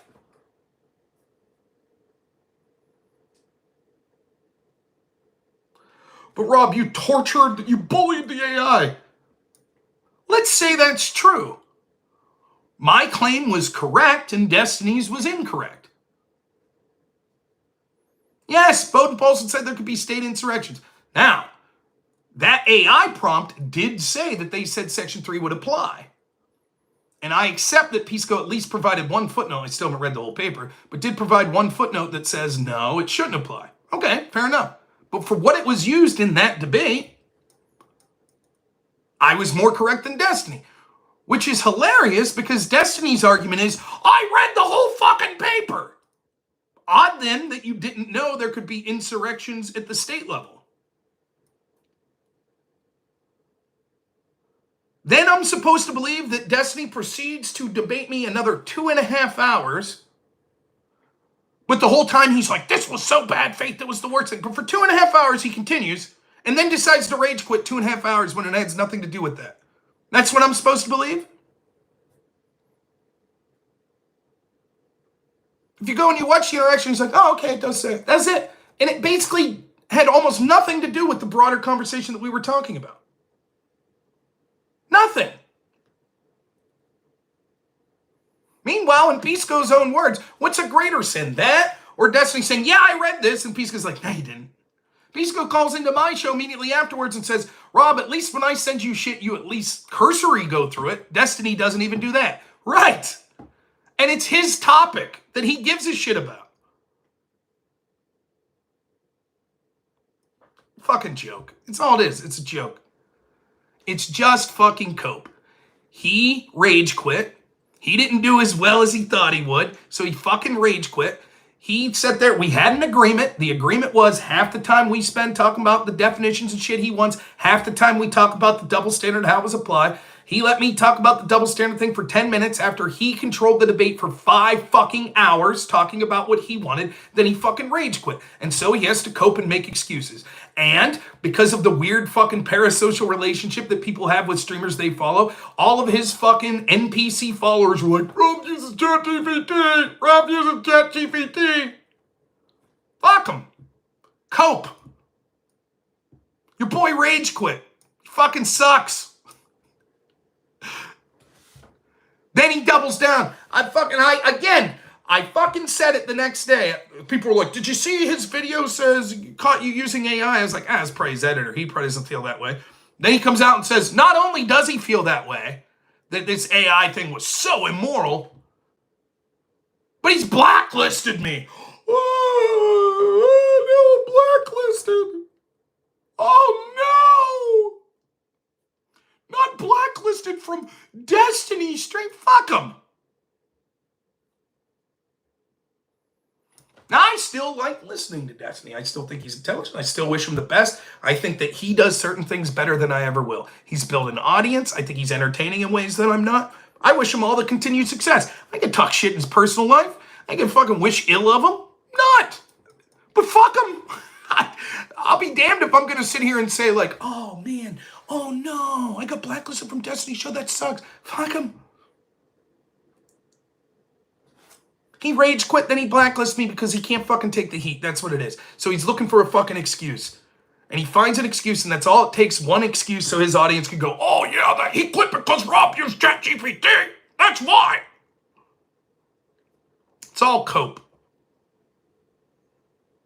It's a joke. Anyways, didn't want to talk about that again, but Pisco coming on reminded me. Pisco said, yeah, Rob lied. I didn't lie. I didn't fucking lie. I didn't know it was AI when I was reading the screenshot. Once I realized it was AI, I said it was AI. That's it. Didn't matter if it was or wasn't.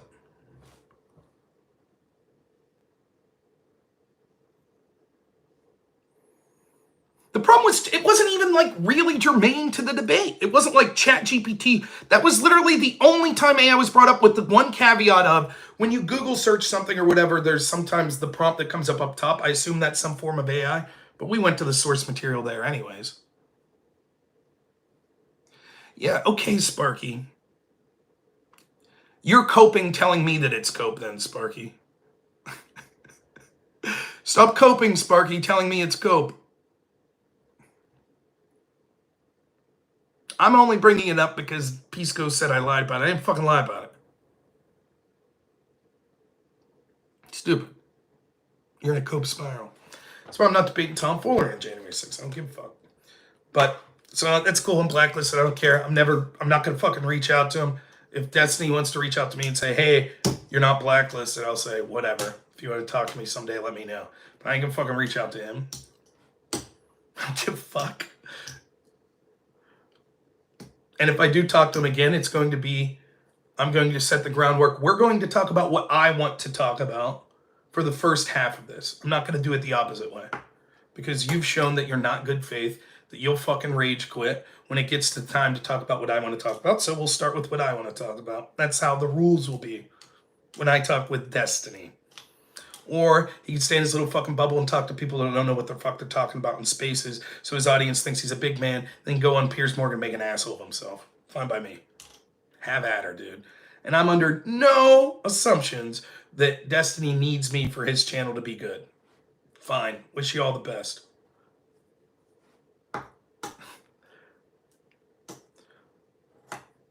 But there, let it be known that I answered Pisco as good faith as I could. I said when I thought that he made a good point. But I also articulate why I didn't. I see you, Sparky. I also articulate why I didn't think it was really devastating to my point or anything. I think my claim is just self-evident.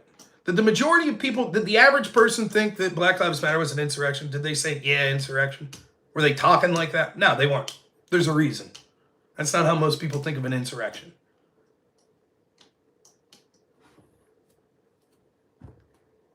Pretty simple. Yeah, but Tom Cotton said it once and Trump said it once. By the way, like, it doesn't look like they said it that often. Maybe I'm wrong about that. Maybe Pisco had hundreds of examples and he just sent like 2. But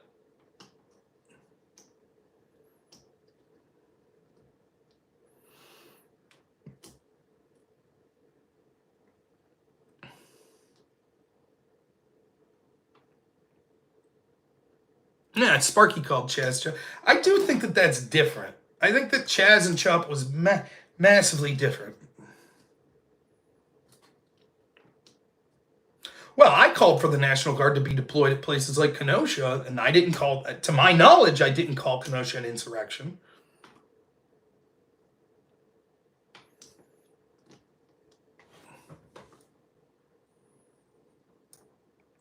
Hutch likes massages. Go figure. I'm trying to keep up with the chat here.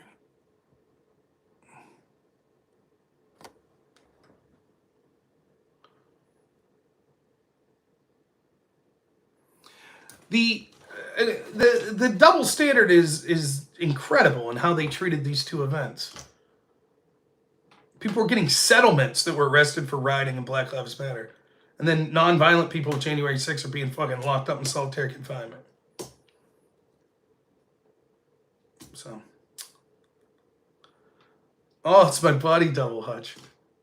So anyways, before we got sidetracked here, once more, Aircraft's sort of right. right, criticizing me for talking about this shit, because again, the whole point was to stop allowing them to control the narrative. So maybe I'll talk to Pisco one time about this January 6th shit, though I don't know. It'll be on a whim. If I have time, if I feel like it. Apparently that's another fucking sin I had. Rob shouldn't have even taken the debate if he didn't have time to prepare. Okay. Cool. Destiny had all the time in the world to prepare, and he still didn't read relevant shit.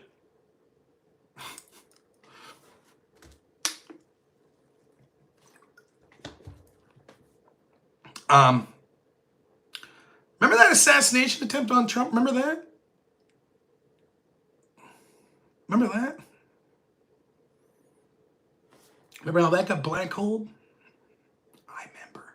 All right. Thanks so much, everyone who donated. Thanks to everyone that either agrees with me or disagrees with me. I really appreciate all the engagement. I do. I think these streams are fun. I like the debates. I even like talking to Pisco, and I'm like, yeah, fuck, you have a point there. I like that shit. That's way more fun. I don't know if you can tell how much more enthused and energetic I am like a night like tonight than fucking after that assassination attempt, and how fucking bleak and dismal that week was. So I enjoy doing this, and I thank you all. You make it worth my while. And to be honest, that's why I do this. I do it for my entertainment. So it wouldn't be fun without people to go back and forth with, particularly just the people in the chat. So yeah, I know, DMC, that's true too. I'd be a coward if I didn't debate. But yeah, we're gonna end here. So thank you to everyone who donated. Thanks to everyone who gives a thumbs up.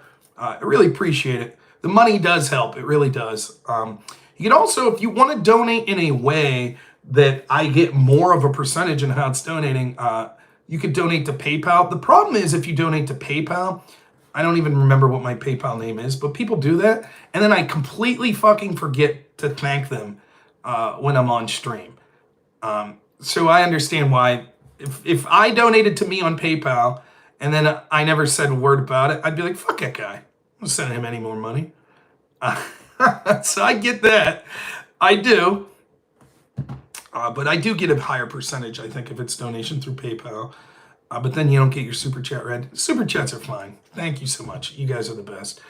I don't know if I'm streaming tomorrow night or not. We'll see what happens. On one hand, it's like I definitely should, because I'm finally going to be home, and so I can stream to all my platforms and I'll be on my computer. But it's always like when I get home, I'm like, well, fuck. I want to hang out with my family. So I don't know. We'll see what happens. But if so, it'll be, sometime between 6 p.m. and fucking 10 p.m. I'll start streaming. Yeah, Sparky, I would like to talk to you at some point here about the Tim Walz Stolen Valor stuff, which I've done almost nothing on. It's... I don't know. I like doing this, and the irony is I'm fucking getting more people that are watching now, which is very nice. It really is. But I don't research like I used to, man. Like 4 or 5 years ago, before I had a kid, I was working like 40 hours a week. I was killing it, man. I was doing all kinds of research. And now it's just like when do I have time? I work all day.